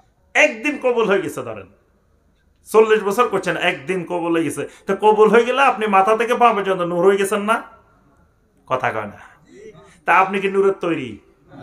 নূরের তৈরি না, কিন্তু নূর হয়ে গেছেন। কথাটা বুঝে আসছে? আল্লাহ রাসূল সাল্লাল্লাহু আলাইহি ওয়াসাল্লাম নূর, এই ব্যাপারে কোনো সন্দেহ নাই। নবী সাল্লাল্লাহু আলাইহি ওয়াসাল্লামের নূর দিয়ে পৃথিবী থেকে শিরকের জুলুমাত, কুফরের জুলুমাত, শিরকের অন্ধকার, কুফরের অন্ধকার জমিন থেকে দূর হয়েছে। নবী সাল্লাল্লাহু আলাইহি ওয়াসাল্লাম নূর না হইলে অন্ধকার দূর হয়েছে কেমনে? কিন্তু নবী সাল্লাল্লাহু আলাইহি ওয়াসাল্লাম নূরের তৈরি। নূরের তৈরি বানানো মানে নবী সাল্লাল্লাহু আলাইহি ওয়াসাল্লামকে হেয় প্রতিপন্ন করা। ফেরেশতাদের মর্যাদা বেশি না মানুষের মর্যাদা বেশি? তো ফেরেশতারা কিসের তৈরি? এখন আপনি যদি রাসূলেরও ফেরেশতার কাতারে নিয়ে যান, তার মর্যাদা তো আরো কমাই দিচ্ছেন। ফেরেশতাদেরকে দিয়ে আল্লাহ রাব্বুল আলামিন আদম আলাইহিস সালামকে সাজদা করাইছেন, মাটির তৈরি আদমের নূরের তৈরি ফেরেশতা দিয়ে সাজদা করাইছেন। তাহলে মাটির তৈরি আদমের মর্যাদা বেশি, মাটির তৈরি মুহাম্মদুর রাসূলুল্লাহ সাল্লাল্লাহু আলাইহি ওয়াসাল্লামের মর্যাদা নূরের তৈরি মুহাম্মদুর রাসূলুল্লাহ সাল্লাল্লাহু আলাইহি ওয়াসাল্লামের চেয়ে মর্যাদা বেশি। আর আপনি আবেগে পড়ে নূরের বানাইতে যাই নবী সাল্লাল্লাহু আলাইহি ওয়াসাল্লামের মর্যাদা আরো খাটো করে দিচ্ছেন। এই মর্যাদা খাটো করা এটা ভ্রান্ত আকীদা। এইভাবে নবী সাল্লাল্লাহু আলাইহি ওয়াসাল্লামের ব্যাপারে আরো অনেকগুলো সহিহ আকীদা, ভ্রান্ত আকীদা বুঝে আসছে। এবার আসেন আপনি আল্লাহ রাব্বুল আলামিনের কাছে দোয়া করবেন। দোয়া একটা গুরুত্বপূর্ণ কি ইবাদত। এখন দোয়া করতে যাই, আপনার বিশ্বাস আল্লাহর কাছে সরাসরি দোয়া করলে আল্লাহ দিতেও পারে, নাও দিতে পারে। যদি কারো উসিলা বানাই, কোন পীর সাহেবের, কোন ওলিয়া উলিয়ার, কোন বুজুর্গের উসিলা দিয়ে দোয়া করি, আল্লাহ কিন্তু আর ফেরত দিতে পারবে না। তাহলে এই আকীদার নাম কি আকীদা? ওই দিন আমি সিলেটের গোলাপগঞ্জে গেছি, গোলাপগঞ্জ থানার এক মসজিদে আলোচনা করছি।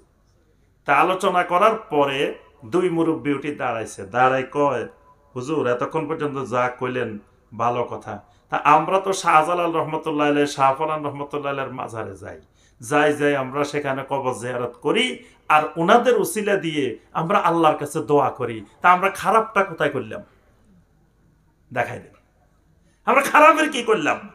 আমরা ওনাদের উসিলা দিয়ে আল্লাহর কাছে দোয়া করি। তা আমি বললাম আচ্ছা ঠিক আছে মুরব্বীরা, খুব সুন্দর কথা কইছে। এখন ওনাদের উসিলা দিয়ে দোয়া করলে সুবিধাটা কি, ওনাদের উসিলা না দিলে অসুবিধাটা কি, এটা বুঝাই দেন আমার। কয় ওনারা আল্লাহর ওলি, ওনাদের উসিলা দিয়ে করলে আল্লাহ সহজে কবুল করে ফেলবো, ওনাদের উসিলা না দিলে কবুল হইতেও পারে, নাও হইতে পারে। আকীদা কোথায় গিয়ে পৌঁছছে? তার অর্থ হলো আল্লাহ রাব্বুল আলামিন তারা চিনে না। ওই ওলির উসিলা দিলে ওলির মাধ্যমে চিনবো আল্লাহ। যেমন ধরেন এমপি সাহেব, এই এলাকার এমপি সাহেব আছে না, ভাঙ্গুরার এমপি সাহেব কি গ্রামের মানুষ সবারই চিনে না। তো কি করে, এখন এমপি সাহেবের কাছে আপনার যাওয়া দরকার। কি করতে হইব? এই গ্রামে যারা এমপি সাহেব চিনে তারে সাথে করে লই জানলে নিয়ে গেলে এমপি সাহেবে কইব যে স্যার এই যে নিয়ে আসছি আমার ভাতিজা হয়, আমাদের লোক এর এই কাজটা করে দেন, তারপরে এমপি সাহেব করে দিব। কি বলেন? এরা আল্লাহ রাব্বুল আলামিনকে ওই মাখলুকের মতো মনে করে নিছে, মনে করছে আল্লাহ এত কোটি কোটি মানুষ আমার চিনে নাকি, আমি কি নগণ্য একজন বান্দা, আমারে আল্লাহ চিনে নাকি? ওই শাহজালাল শাহপরান এরা তো আল্লাহর ওলি, এদেরকে আল্লাহ চিনে, তাহলে এদের কাছে যে দোয়া করলে দোয়াটা কবুল হইব। এই বিশ্বাস দেখেন, এখানে আমরা দোষটা দিতেছি, সে ওখানে শিরিক করতেছে, ওখানে বেদাত করতেছে। আসলে গন্ডগোল তার আকীদায়, তার বিশ্বাস ঠিক হইলে তার থেকে শিরিকও দূর হয়ে যেত, বেদাতও দূর হয়ে যেত। মূল সমস্যা, গোড়ার সমস্যাটা আকীদায়। তার বিশ্বাস যে আল্লাহর কাছে সরাসরি দোয়া করলে আল্লাহ তারে নাও চিনতে পারে। কি যদি কোনো অলির উসিলা দিয়ে অলির মাধ্যমে দোয়াটা যায়, তাহলে দুইটা উদ্দেশ্য। একটা হলো আল্লাহ চিনবো যে আমার এই অলির লোক, এই দলের লোক, এই তরিকার লোক। আরেকটা হলো আল্লাহ এমন এক ব্যক্তিরে আল্লাহর সামনে দাঁড় করাই দিছি, আল্লাহ ফেরত দিতেও শরম পাইব। এই জন্য আল্লাহ রাব্বুল আলামিনের সামনে আল্লাহর কোন মাখলুকের উসিলা দেওয়া জায়েজ নাই, হারাম। কেন দেওয়া যাবে না?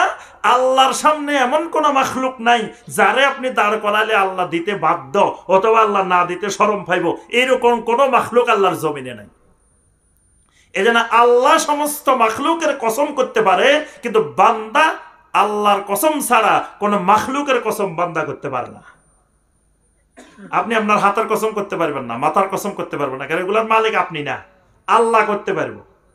আপনি দিনের কসম করতে পারবেন না, রাত্রির কসম করতে পারবেন না, ছেলের কসম করতে পারবেন না, মেয়ের কসম করতে পারবেন না, বউয়ের কসম করতে পারবেন না, কারণ এগুলোর মালিক আপনি না, আল্লাহ করতে পারবো।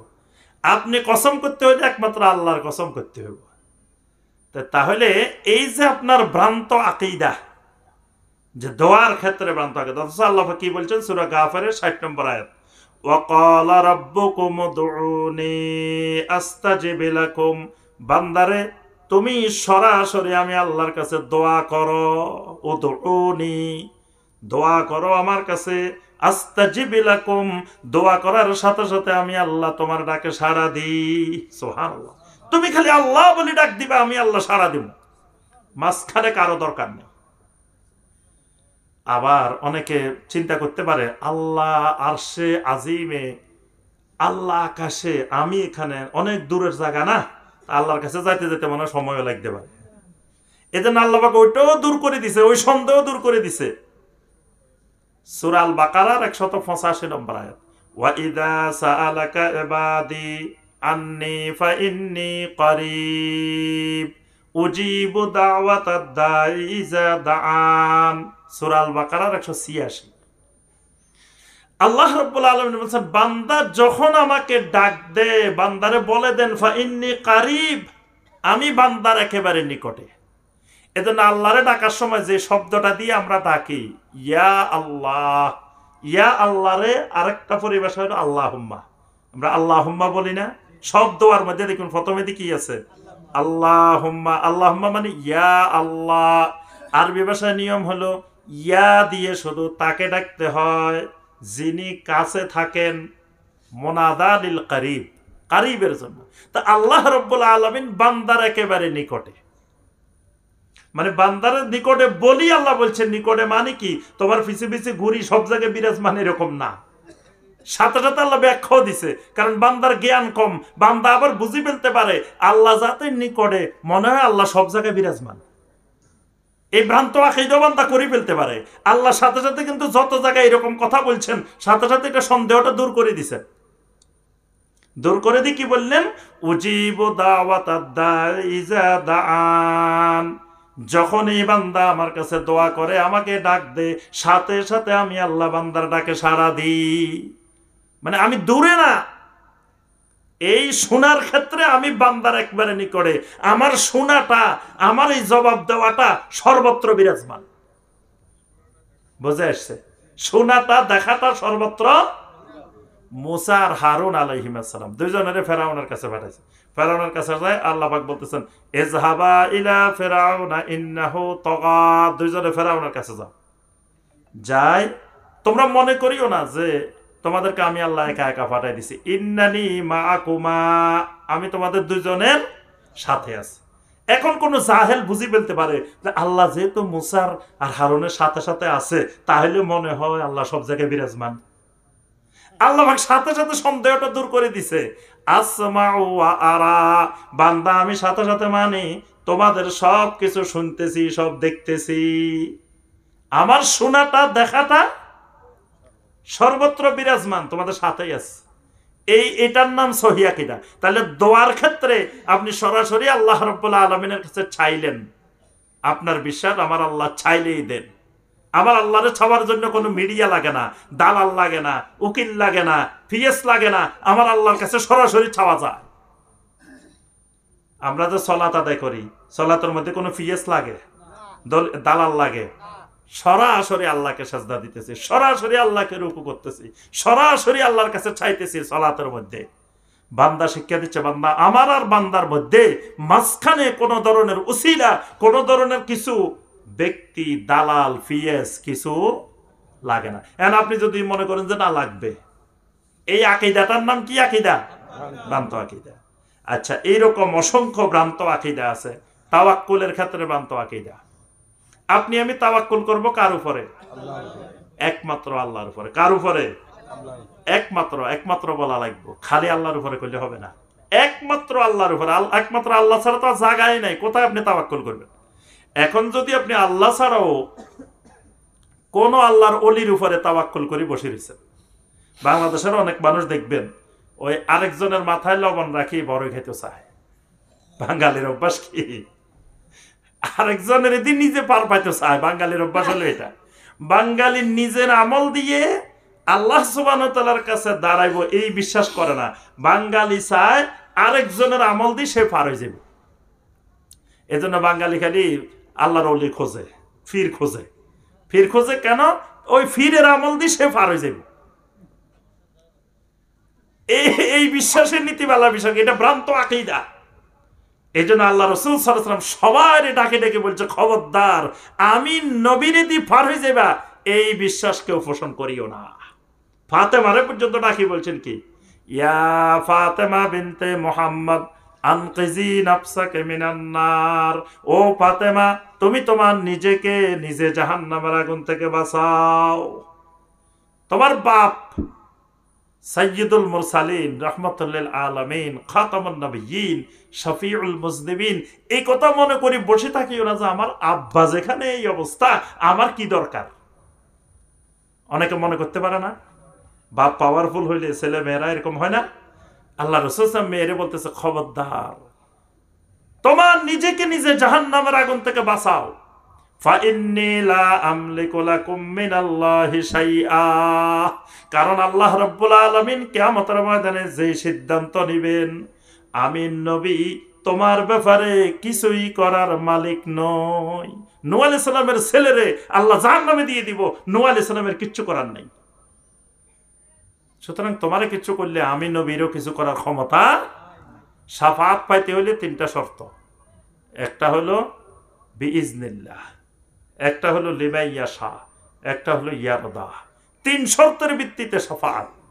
একটা হলো আল্লাহর অনুমতি ক্রমে, যে সুপারিশ করব তাকেও আল্লাহ অনুমতি দিতে হবে, যার জন্য করব তাকেও আল্লাহর অনুমতি ক্রমে। যারে ক্ষমতা দিছে তার অর্থই না হে তার ইচ্ছা মতো সুপারিশ করব।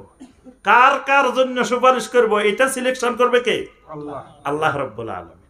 ওনাকে স্বাধীনতা দেওয়া হবে না, এখতিয়ার দেওয়া হবে না যে তুমি তোমার ইচ্ছা মতো তোমার মা বা ভাই বোন যা আছে সব জান্নাতে নিয়ে যাও, এই স্বাধীনতা কাউকে দেওয়া হবে না। তাহলে বিইজনিল্লাহ আল্লাহর অনুমতি ক্রমে, দুইটাই আল্লাহর অনুমতি ক্রমে। লিমাইয়াশা দ্বিতীয় কথা, আল্লাহ যাকে চাইবেন আল্লাহর ছাওয়ার উপরে নির্ভরশীল। আর আল্লাহ কখন চাইবেন? যদি আল্লাহ দেখেন আপনার মধ্যে তাওহীদ আছে তাহলে আল্লাহ চাইবেন, তাওহীদ নাই আল্লাহ চাইবেন না। 3 নম্বর ইয়ারদা, আল্লাহর সন্তুষ্টিও লাগবে। তো সন্তুষ্টি কাদের উপরে? যারা এই বিশুদ্ধ আকীদার অধিকারী ছিল তাদের উপরে আল্লাহ সন্তুষ্ট হন। সাহাবায়ে কেরামের ব্যাপারে বলছেন রাদিয়াল্লাহু আনহুম ওয়া রাদু আন, এবং কিয়ামত পর্যন্ত যারা সাহাবায়ে কেরামের মতো আকীদা আমল করবে এদের ব্যাপারেও রাদিয়াল্লাহু আনহুম ওয়া রাদু আন। ওয়ামান তাবিয়াহুম বিইহসান, আল্লাহ বলছে ওয়ামান তাবিয়াহুম বিইহসান, সাহাবায়ে কেরামকে যারা ইহসানের সাথে ইত্তেবা করবে। তাহলে যে কথাটা বলতেছি শাফাআতের ব্যাপারে, আপনি ফিদ্দরি বসে রয়েছেন, পীর সাহেব আপনারে সুপারিশ করে জান্নাতে নিয়ে যাইব। পীর সাহেব জাহাজে করি, লঞ্চে করি, স্টিমারে করি, বাসে করি, ট্রেনে করি, আপনারা জান্নাতে নিয়ে যাবো, আপনি টিকিট কাটি বসে রয়েছেন। এই আকীদার নাম ভ্রান্ত আকীদা। এইভাবে ভ্রান্ত আকীদা আমরা সারা রাত করলেও শেষ হবে না। তাহলে এই পর্যন্ত ভ্রান্ত আকীদা থাক। বুঝছি তো ভ্রান্ত আকীদা কি জিনিস। এবার আসেন ভ্রান্ত আকীদা থাকলে অসুবিধাটা কি, এই অসুবিধার কথা বলে আমাদের আলোচনা শেষ। 1 নম্বর অসুবিধা, যদি আকীদা বিশুদ্ধ না হয়, আকীদা সহি না হয়, আকীদার মধ্যে যদি কোনো গলত থাকে তাহলে আমার ঈমান বিনষ্ট হয়ে যাবে, ঈমান নষ্ট হয়ে যাবে। 1 নম্বর ক্ষতি। ঈমান নষ্ট হইলে দুনিয়াও শেষ, সব শেষ, আমও শেষ, সালাও শেষ। ঈমান নষ্ট হওয়া মানে সব শেষ। কারণ ঈমান থাকলে আল্লাহ রাব্বুল আলামিন জান্নাত দিবেন। ইন্নাল্লাযীনা আমানু ওয়া আমিলুস সালিহাতি লাহুম জান্নাত, যাদের ঈমান আছে আর আমলে সালেহ আছে আল্লাহ রাব্বুল আলামিন তাদেরকে জান্নাত দিবেন। ইন্নাল্লাযীনা কাফারু মিন আহলিল কিতাবি ওয়াল মুশরিকিনা ফি নারি জাহান্নামা খালিদিনা ফিহা, ঈমান না থাকলে, কুফরি থাকলে তাকে আল্লাহ জাহান্নামে দিবেন। তাহলে আকীদা যদি বিশুদ্ধ না হয় জান্নাত পাওয়ার সম্ভাবনাও নাই। ঈমান না থাকলে জাহান্নাম থেকে বাঁচার সম্ভাবনাও নাই। তাহলে আকীদা বিশুদ্ধ না হইলে ঈমান নাই, ঈমান ঠিক নেই। আকীদা বিশুদ্ধ নাই মানে ঈমানে নাই। এজন্য ঈমান ঠিক রাখতে হলে আকীদা বিশুদ্ধ করতে হবে। আমল ঠিক রাখতে হলে আকীদা বিশুদ্ধ লাগবে।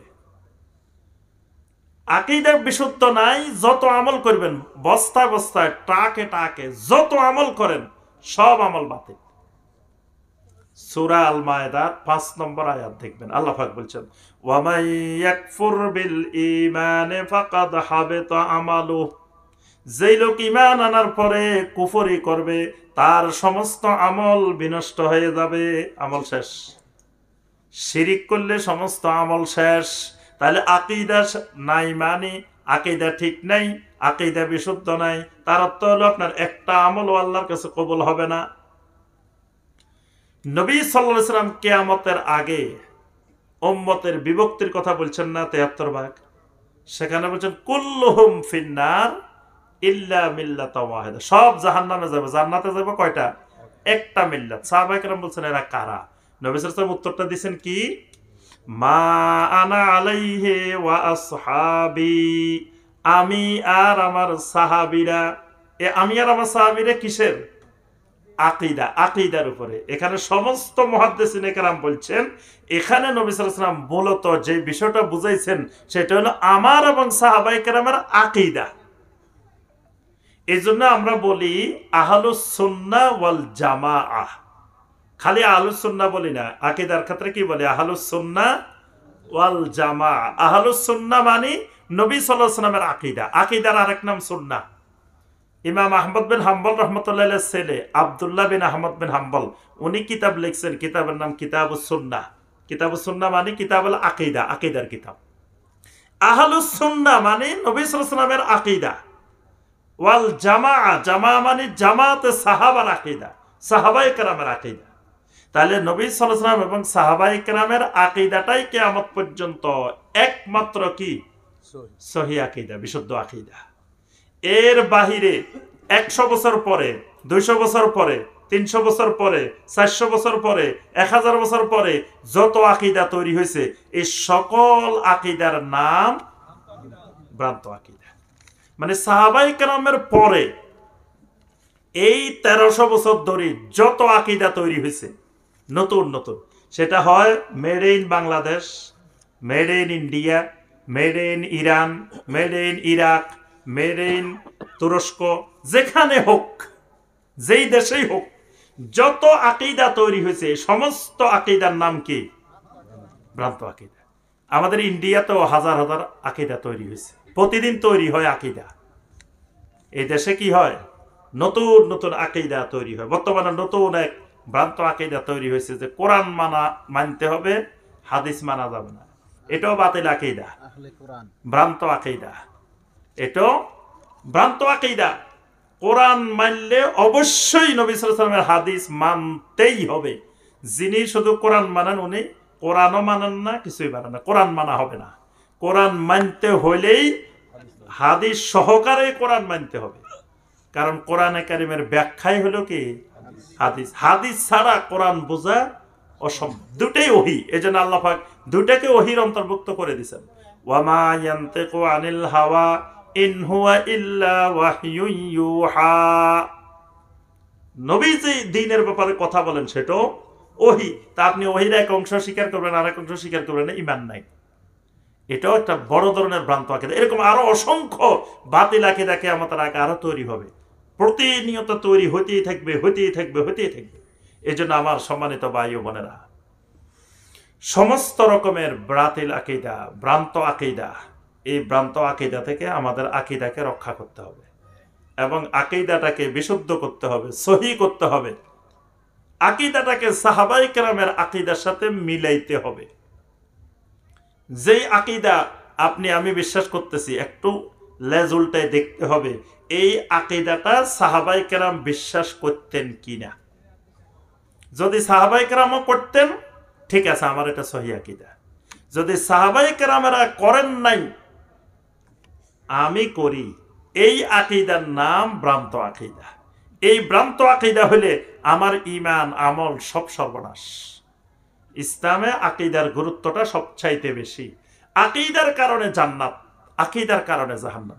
কবরে গেলে কিন্তু আমলের প্রশ্ন নাই। প্রশ্ন কিসের? কবরে 3টা প্রশ্ন আছে না? এগুলা কি আকীদার প্রশ্ন না আমলের প্রশ্ন? মার রাব্বুকা কিসের প্রশ্ন? আকীদার প্রশ্ন। ওয়ামা দীনুকা কিসের প্রশ্ন? আকীদা। ওয়ামান নাবিয়্যুকা কিসের প্রশ্ন? আকীদার প্রশ্ন। আচ্ছা, আরেকটা জিনিস বলে আমি শেষ করতেছি। জিবরিল আলাইহিস সালাম এসে নবী সাল্লাল্লাহু আলাইহি ওয়াসাল্লামকে কিছু প্রশ্ন করছেন, পরি যাওয়ার পরে বলছেন যে এগুলাই হলো দ্বীন, এগুলার নাম কি? দ্বীন। তো দ্বীনের মধ্যে কি কি শিখাইছেন? ইসলাম শিখাইছেন, ঈমান শিখাইছেন, ইহসান শিখাইছেন, 3 জিনিস শিখাইছেন। ইসলামের 5টা রোকন বলছেন, ঈমানের 6টা রোকন বলছেন, ইহসানের 2টা রোকন বলছেন। কয়টা হয়েছে মোট? রোকন কয়টা হয়েছে? 13টা। মাশাআল্লাহ, গণিতে খুব ভালো এই এলাকার বাইরা, তাড়াতাড়ি হিসাব বাইর করে ফেলছে। তাহলে ইসলামের কয়টা? 5টা। ঈমানের রোকন, ইহসানের রোকন, তো কয়টা হয়েছে টোটাল? আচ্ছা, এবার বলবেন ইসলামের যে 5টা রোকন, এই 5টার মধ্যে আকীদা কয়টা, আমল কয়টা? এটা বাইর করেন তো দেখি। একটা তো হলো শাহাদাতে আল্লাহ ইলাহা ইল্লাল্লাহ ওয়া আন্না মুহাম্মাদুর রাসূলুল্লাহ, ইকামিস সালাহ, ইতাইজ যাকাত ওয়াল হজ ওয়া সাওমে রমাদান, 5টা। এখানে আকীদা কয়টা পাইছেন? এই তো মাশাআল্লাহ, খুব মেধাবী স্টুডেন্ট। একটা আকীদা, 4টা পাইছেন কি? আমল। আচ্ছা, এবার আসেন ঈমানের রোকন কয়টা? 6টা। 6টার মধ্যে আকীদা কয়টা, আমল কয়টা? 6টাই আকীদা। আচ্ছা, ইহসানের রোকন 2টা, একটা হলো আল মুরাকাবা, একটা হলো আল মুশাহাদা। মুরাকাবা মানে আমার আল্লাহ আমাকে দেখতেছেন, আর মুশাহাদা মানে আমি আমার আল্লাহকে দেখতেছি। 2টাই কি? আচ্ছা, তাদের 13টার মধ্যে আকীদা কয়টা পাইছেন, আমল কয়টা পাইছেন? হ্যাঁ, দেখেন 13টার মধ্যে 9টাই কি পাইছি? আকীদা। 4টা পাইছি কি? আমল। তাহলে 13 রোকনের মধ্যে, দ্বীনের 13 রোকনের মধ্যে 9 রোকনে আকীদা, 4 রোকন আমল। তাহলে আবার 13টার মধ্যে 9টা, 100টার মধ্যে কয়টা? বলেন তো দেখি কত পার্সেন্ট? এটা বাইর করতে পারলেই বুঝবেন যে আপনি বুঝে গেছেন আকীদার গুরুত্ব কত পার্সেন্ট। তাহলে 13টার মধ্যে 9টা, 100টার মধ্যে কত?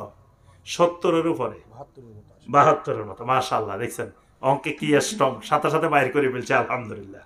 হ্যাঁ, তাহলে এই 72%-এরও বেশি কিসের গুরুত্ব? আকীদার গুরুত্ব। অথচ আজকে মুসলিমের কাছে আকীদার কোনো গুরুত্বই নেই, আকীদাই বুঝে না। আকীদা কি জিনিস? আমরা কি আল্লাহ বিশ্বাস করি না? আমরা কি রাসূল বিশ্বাস করি না? তা আল্লাহরে কি আবু জাহেলি বিশ্বাস করে নাই? আবু জাহেলের বিশ্বাস আর আমার বিশ্বাস যদি একরকম হয়, তা আল্লাহরে বিশ্বাস করলে কি ইমানদার হওয়া যায় নাকি? আল্লাহরে বিশ্বাস করতে হলেও তো তাওহীদের ভিত্তিতে বিশ্বাস করতে হয়। এই তাওহীদে জানে না, আকীদা ঠিক আছে। এজন্য আমার সম্মানিত ভাই ও বোনেরা, এই ভ্রান্ত আকীদা আমাদেরকে একেবারে গ্রাস করে ফেলছে চারিদিকে। কারণ আকীদা সম্পর্কে আমাদের জ্ঞান নেই, আর আমরা মনে করি কি আকীদার বিষয়টা কঠিন। এজন্য আমরা আলোচনাও কম করি, পড়াশোনাও কম করি, সবকিছু কম করি। এই কারণে আমাদের আকীদার ইলমটা কমে গেছে। এজন্য আকীদা সম্পর্কে জানতে হবে, আর আকীদা ঠিক হলে আমল অটোমেটিক ঠিক হয়ে যাবে। এজন্য আকীদাকে গুরুত্ব দিতে হবে বেশি। আল্লাহ রাব্বুল আলামিন আমাদের সবাইকে বিশুদ্ধ আকীদা পোষণ করার তৌফিক দান করুন। সম্মানিত ভাই ও বোনেরা, মাজলিসের একটি গুরুত্বপূর্ণ আমল হইল বৈঠকি দান। যে কোনো মাজলিসে, যে কোনো দিনই মাহফিলে মজলিসে বসলে, এই মজলিসে যদি আপনি কিছু আল্লাহর রাস্তায় দান করেন, খরচ করেন, এটার গুরুত্ব অনেক বেশি। কারণ এটা একটা জান্নাতের বাগান। তো জান্নাতের বাগানে বসে যদি আমি আল্লাহর রাস্তায় দান করি, এটার গুরুত্ব অন্য সময়ে দান করার চাইতে বেশি। আর এটা একটা সাদাকা। তো আপনারা কয়েকজন ভাই যান এদিকে। হ্যাঁ, তো আপনারা এর মধ্যে আমরা প্রশ্নোত্তর করতে করতে আপনারা এর ফাঁকে দিয়ে সবাই একটু কষ্ট করে পকেটে হাত দেন। 2-3 জন ভাই যান এই পাশে দিয়ে সবাই গিয়ে সবাই একটু পকেটে হাত দেন, যতটুকু সম্ভব আমরা বৈঠকি দান দিতে থাকেন। এর মধ্যে কোনো প্রশ্ন থাকলে আমরা প্রশ্নোত্তর দিয়ে ইনশাল্লাহ প্রোগ্রাম শেষ করবো ইনশাল্লাহ। জি,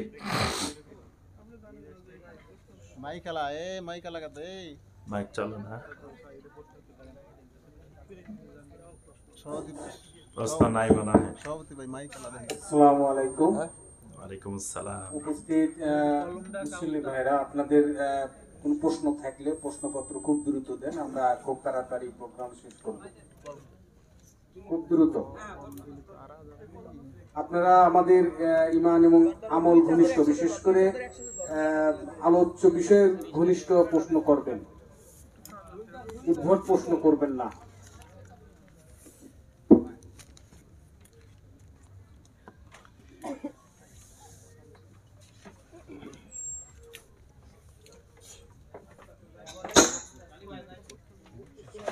প্রশ্ন নাই মনে হয়। জি, আসসালামু আলাইকুম, আমার নাম বাদশাহ।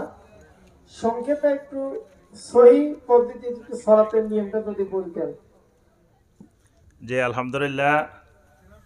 যে প্রশ্ন করছেন এটা সংক্ষেপে বলা সম্ভব না, এটা তো অনেক লম্বা বিষয়। আমার সলাতের পদ্ধতি দেখাইতে গেলে তো আধা ঘন্টা লাগবে। আর আমার ইউটিউবে সলাতের পদ্ধতি প্র্যাকটিক্যাল দেওয়া আছে, tafsirulquran.com। tafsirulquran.com-এ একেবারে দাঁড়ানো থেকে শুরু করে রুকু, সেজদা, বৈঠক, সালাম সব বিস্তারিত একেবারে পুঙ্খানুপুঙ্খ রূপে দেওয়া আছে, বিস্তারিত আলোচনা করা আছে। যারা সঠিক জানতে চান যে আমি রাসূলের তরিকায়, রাসূলের পদ্ধতিতে সলাত আদায় করতে চাই, তো কিভাবে করব, এটা দেখলে ইনশাল্লাহ আপনি সব বুঝতে পারবেন, আশা করি ইনশাল্লাহ। এটা একটু সময় করে দেখে নেবেন। আচ্ছা, বলছেন যে মানুষ মারা গেলে 3 দিন, 7 দিন, 40 দিন পর ফকির, মোল্লা ও আত্মীয় স্বজন সহ গ্রামের মানুষকে দাওয়াত করে খাওয়ানো, এটা কতটুকু যুক্তিসঙ্গত? জি, এটা যুক্তি হলো, এটা শরীয়তের দৃষ্টিতে বেদাত। বেদাত মানে কবিরা গুনার চাইতে বড়। অনেকে আবার বেদাত করে ছোট মনে করে।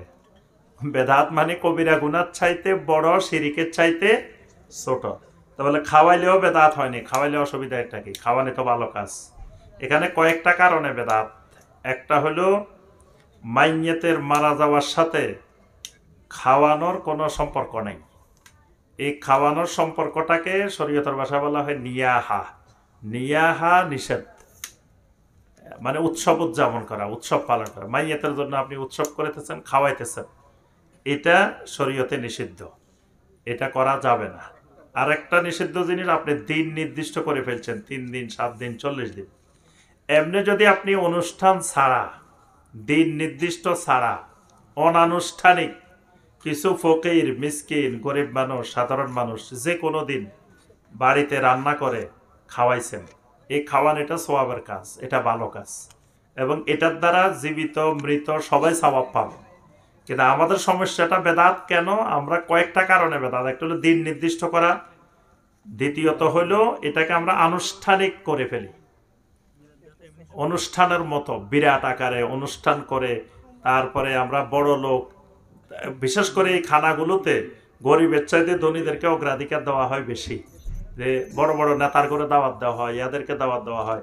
গরিবের জন্য এক খানা, সাধারণ মানুষের জন্য এক খানা, তাদের জন্য স্পেশাল খানা, তারপরে নারী পুরুষের একসাথে সংমিশ্রণ, অসংখ্য রকমের এখানে হারাম কাজ।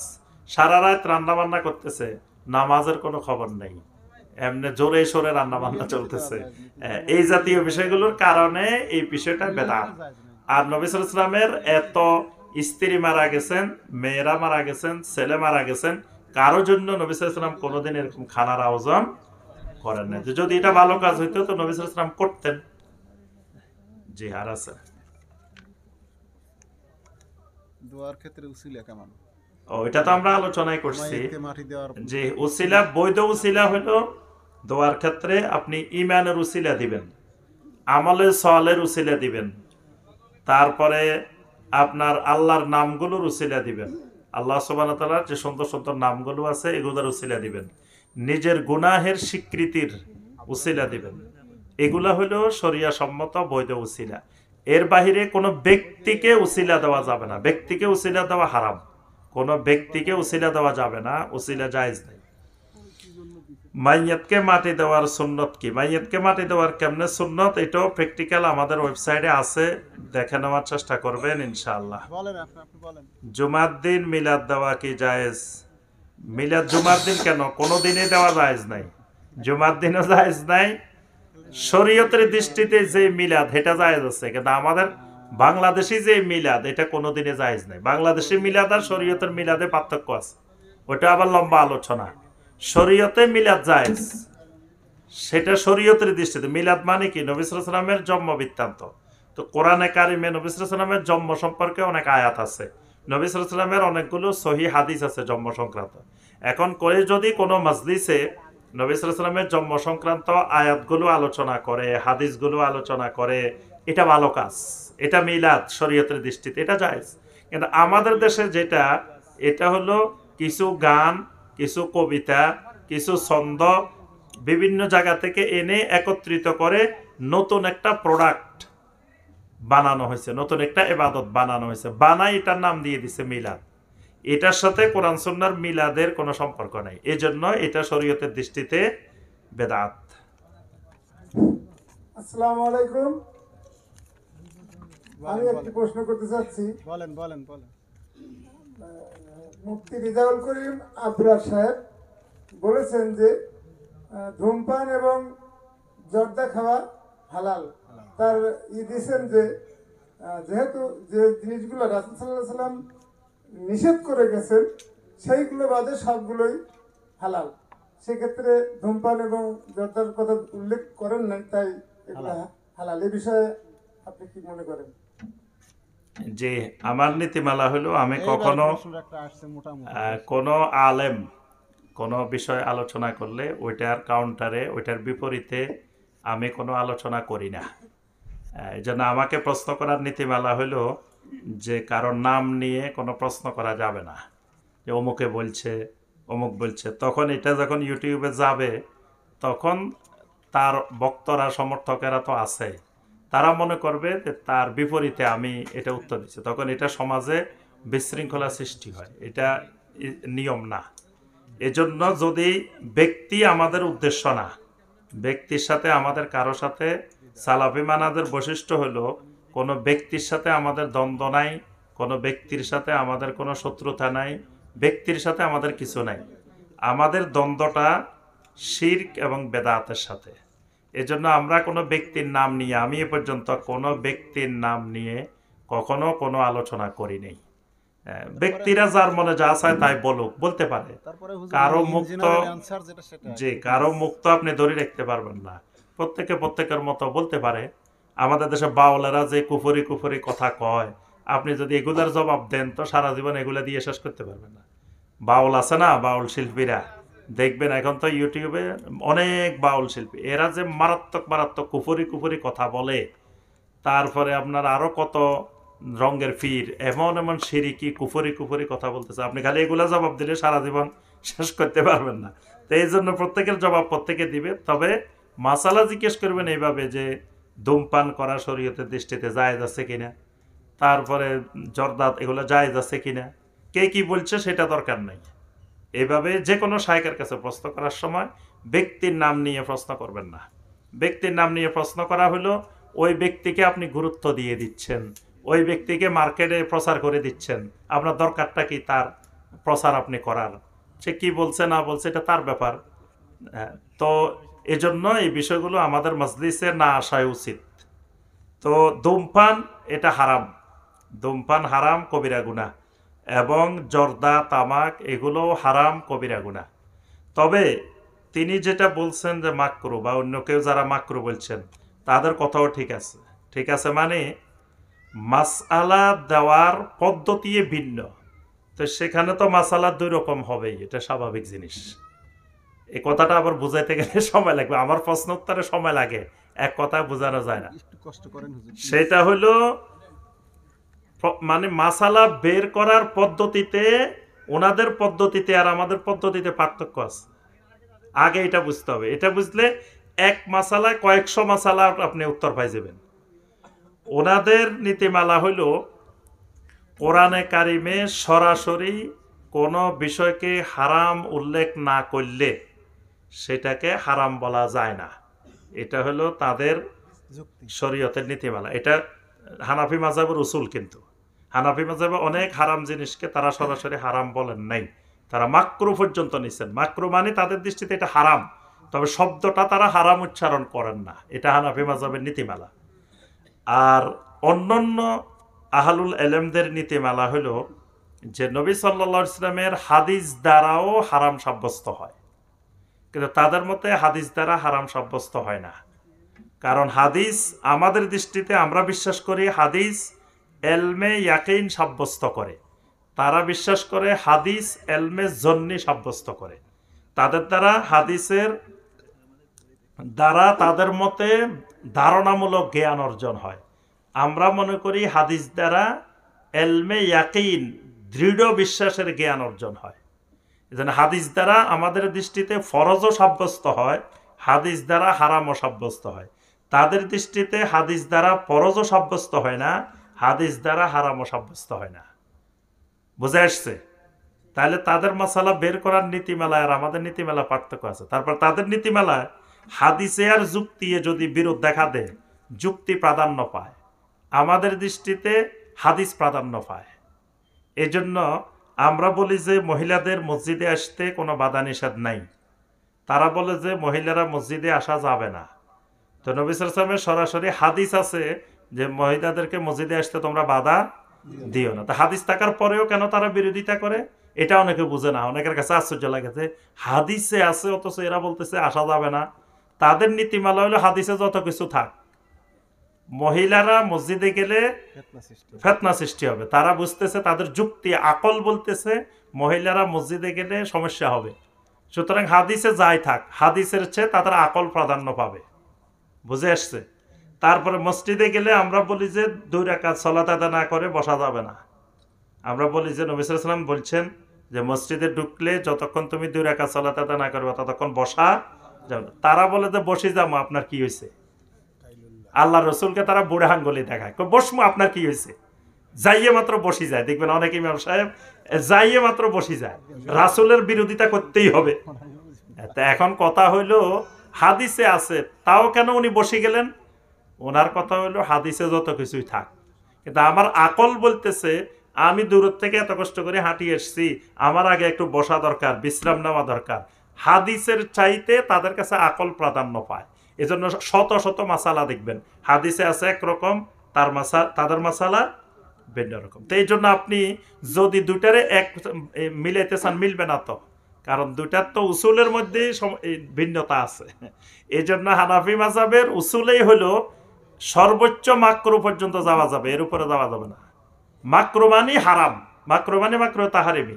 তারা হারামটাকে মাকরু বলেন, মাকরু মানে আবার জায়েজ।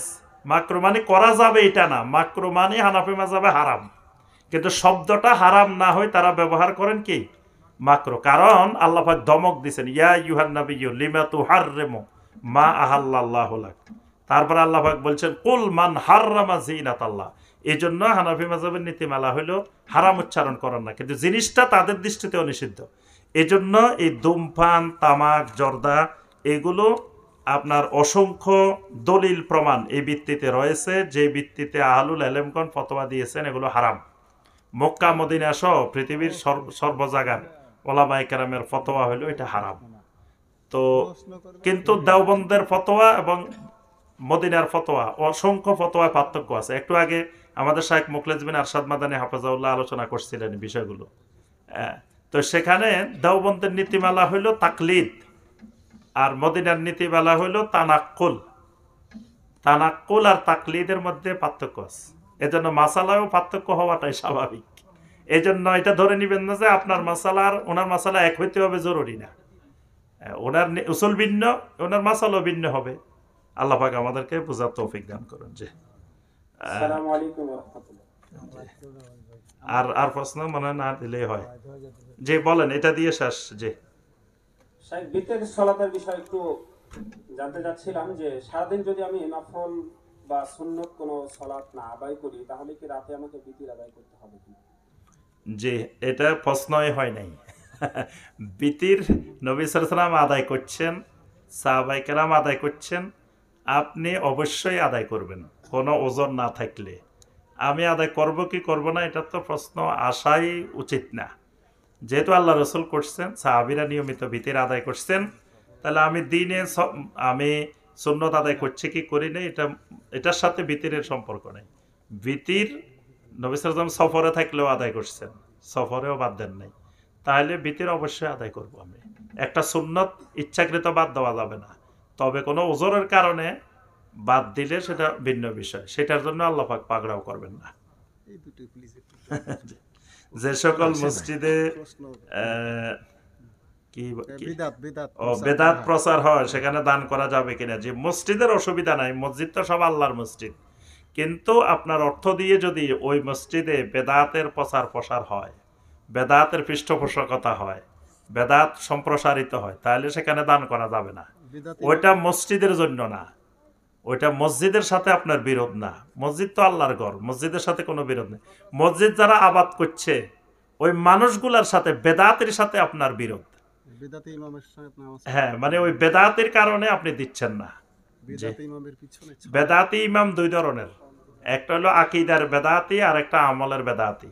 আমলের বেদাতি ইমামের পিছনে নামাজ পড়া যাবে, নামাজ পড়লে নামাজ হবে। আপনি বেদাত করলেন না, উনার বেদাত উনি করুক, আপনি করলেন না, কিন্তু উনার পিছনে সলাত আদায় করা যাবে। কিন্তু যদি আকিদার বেদাত হয় তাহলে তার পিছনে সলাত আদায় করা যাবে না। আকীদায় গলদ আছে বলেই তো উনি বেদাত করেন হুজুর। না, তাও বেদাত দুই ধরনের, একটা আমলের বেদাত, একটা আকিদার বেদাত। অনেকের আকিদা বিশুদ্ধ থাকার পরেও বেদাত করতে পারে, আবার অনেকের আমল বিশুদ্ধ আছে কিন্তু আকিদার বেদাত আছে।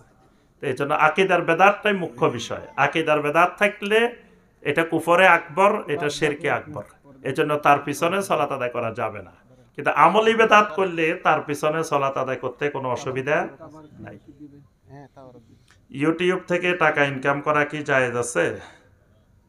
ওয়াজ মাহফিলের ভিডিও বলে দেবো। ইউটিউব থেকে দুই ধরনের হতে পারে। এক ধরনের হলো আপনি ইউটিউবে দিলেন, দিয়ে বিজ্ঞাপন দেওয়ার অনুমতি দিয়ে দিছেন, তো আপনাকে এই বিজ্ঞাপন দেওয়ার অনুমতির কারণে আপনাকে তারা টাকা দিবে, এটা জায়েজ নাই। কারণ এটা তারা যে বিজ্ঞাপনটা দিবে, এই বিজ্ঞাপনে অনেক অশ্লীল বিজ্ঞাপন দিবে, মহিলার বিজ্ঞাপন দিবে, হারাম জিনিসের বিজ্ঞাপন দিবে। আপনাকে তো জিজ্ঞাসা করে দিবে না কিসের বিজ্ঞাপন দিবে। এই বিজ্ঞাপনের জন্য আপনি অনুমতি দিয়ে আপনার চ্যানেল থেকে টাকা ইনকাম করা হারাম। তবে আপনি আপনি ইয়া ছাড়া, মানে বিজ্ঞাপন ছাড়া, যেমন আমাদের তাফসিরুল কোরআনের ভিডিওগুলোতে আমরা বিজ্ঞাপনের অনুমতি দিই নেই, অনুমতি ছাড়াই আমরা ইউটিউবে দিই। এজন্য আমাদের এগুলো প্রচার প্রসার হয় কম। তো প্রচার প্রসার আমরা কই যে একেবারে না হোক, দরকার নাই, কিন্তু বিজ্ঞাপন দেওয়া যাবে না। আমরা এই ভিত্তিতে ওখানে দিই ইউটিউবে। আপনি যদি এরকম দিছেন, দেওয়ার কারণে যদি আপনার এই ভিডিও এত হাজার এত লক্ষ লোকে দেখছে, এই কারণে যদি ইউটিউব কর্তৃপক্ষ আপনাকে কিছু দেয়, সেটা জায়েজ হবে। সেটা আপনি দাওয়াতের উদ্দেশ্যে দিছেন, আপনার উদ্দেশ্য দাওয়াত, যে একজন, তাও আপনি সবার ওয়াজ প্রচার করা যাবে না, শুধুমাত্র বিশুদ্ধ আকীদা মানহাজের, শুধু কোরআন হাদিসের। একজনে জাল হাদিস কয়, আপনি তারও দিলেন ইনকামের জন্য, এটা জায়েজ নেই। শুধু এরকম বাছাই করে শরীর নীতিমালা মেনে দিছেন, এরপরে যদি ইউটিউব কর্তৃপক্ষ আপনাকে কিছু দেয়, সেটা জায়েজ। আল্লাহু আ'লাম বিসওয়াব। আর একটা প্রশ্ন আমি করব প্লিজ। জি। মহাপ্রলয় অর্থাৎ কিয়ামত যখন হবে, তখন সমস্ত মানুষ, সব মাখলুকাত মারা যাবে, ফেরেশতারাও কি মারা যাবে? উপস্থিত মুসল্লিয়ান, আপনি একটু অপেক্ষা করুন, আপনাদের জন্য রাত্রি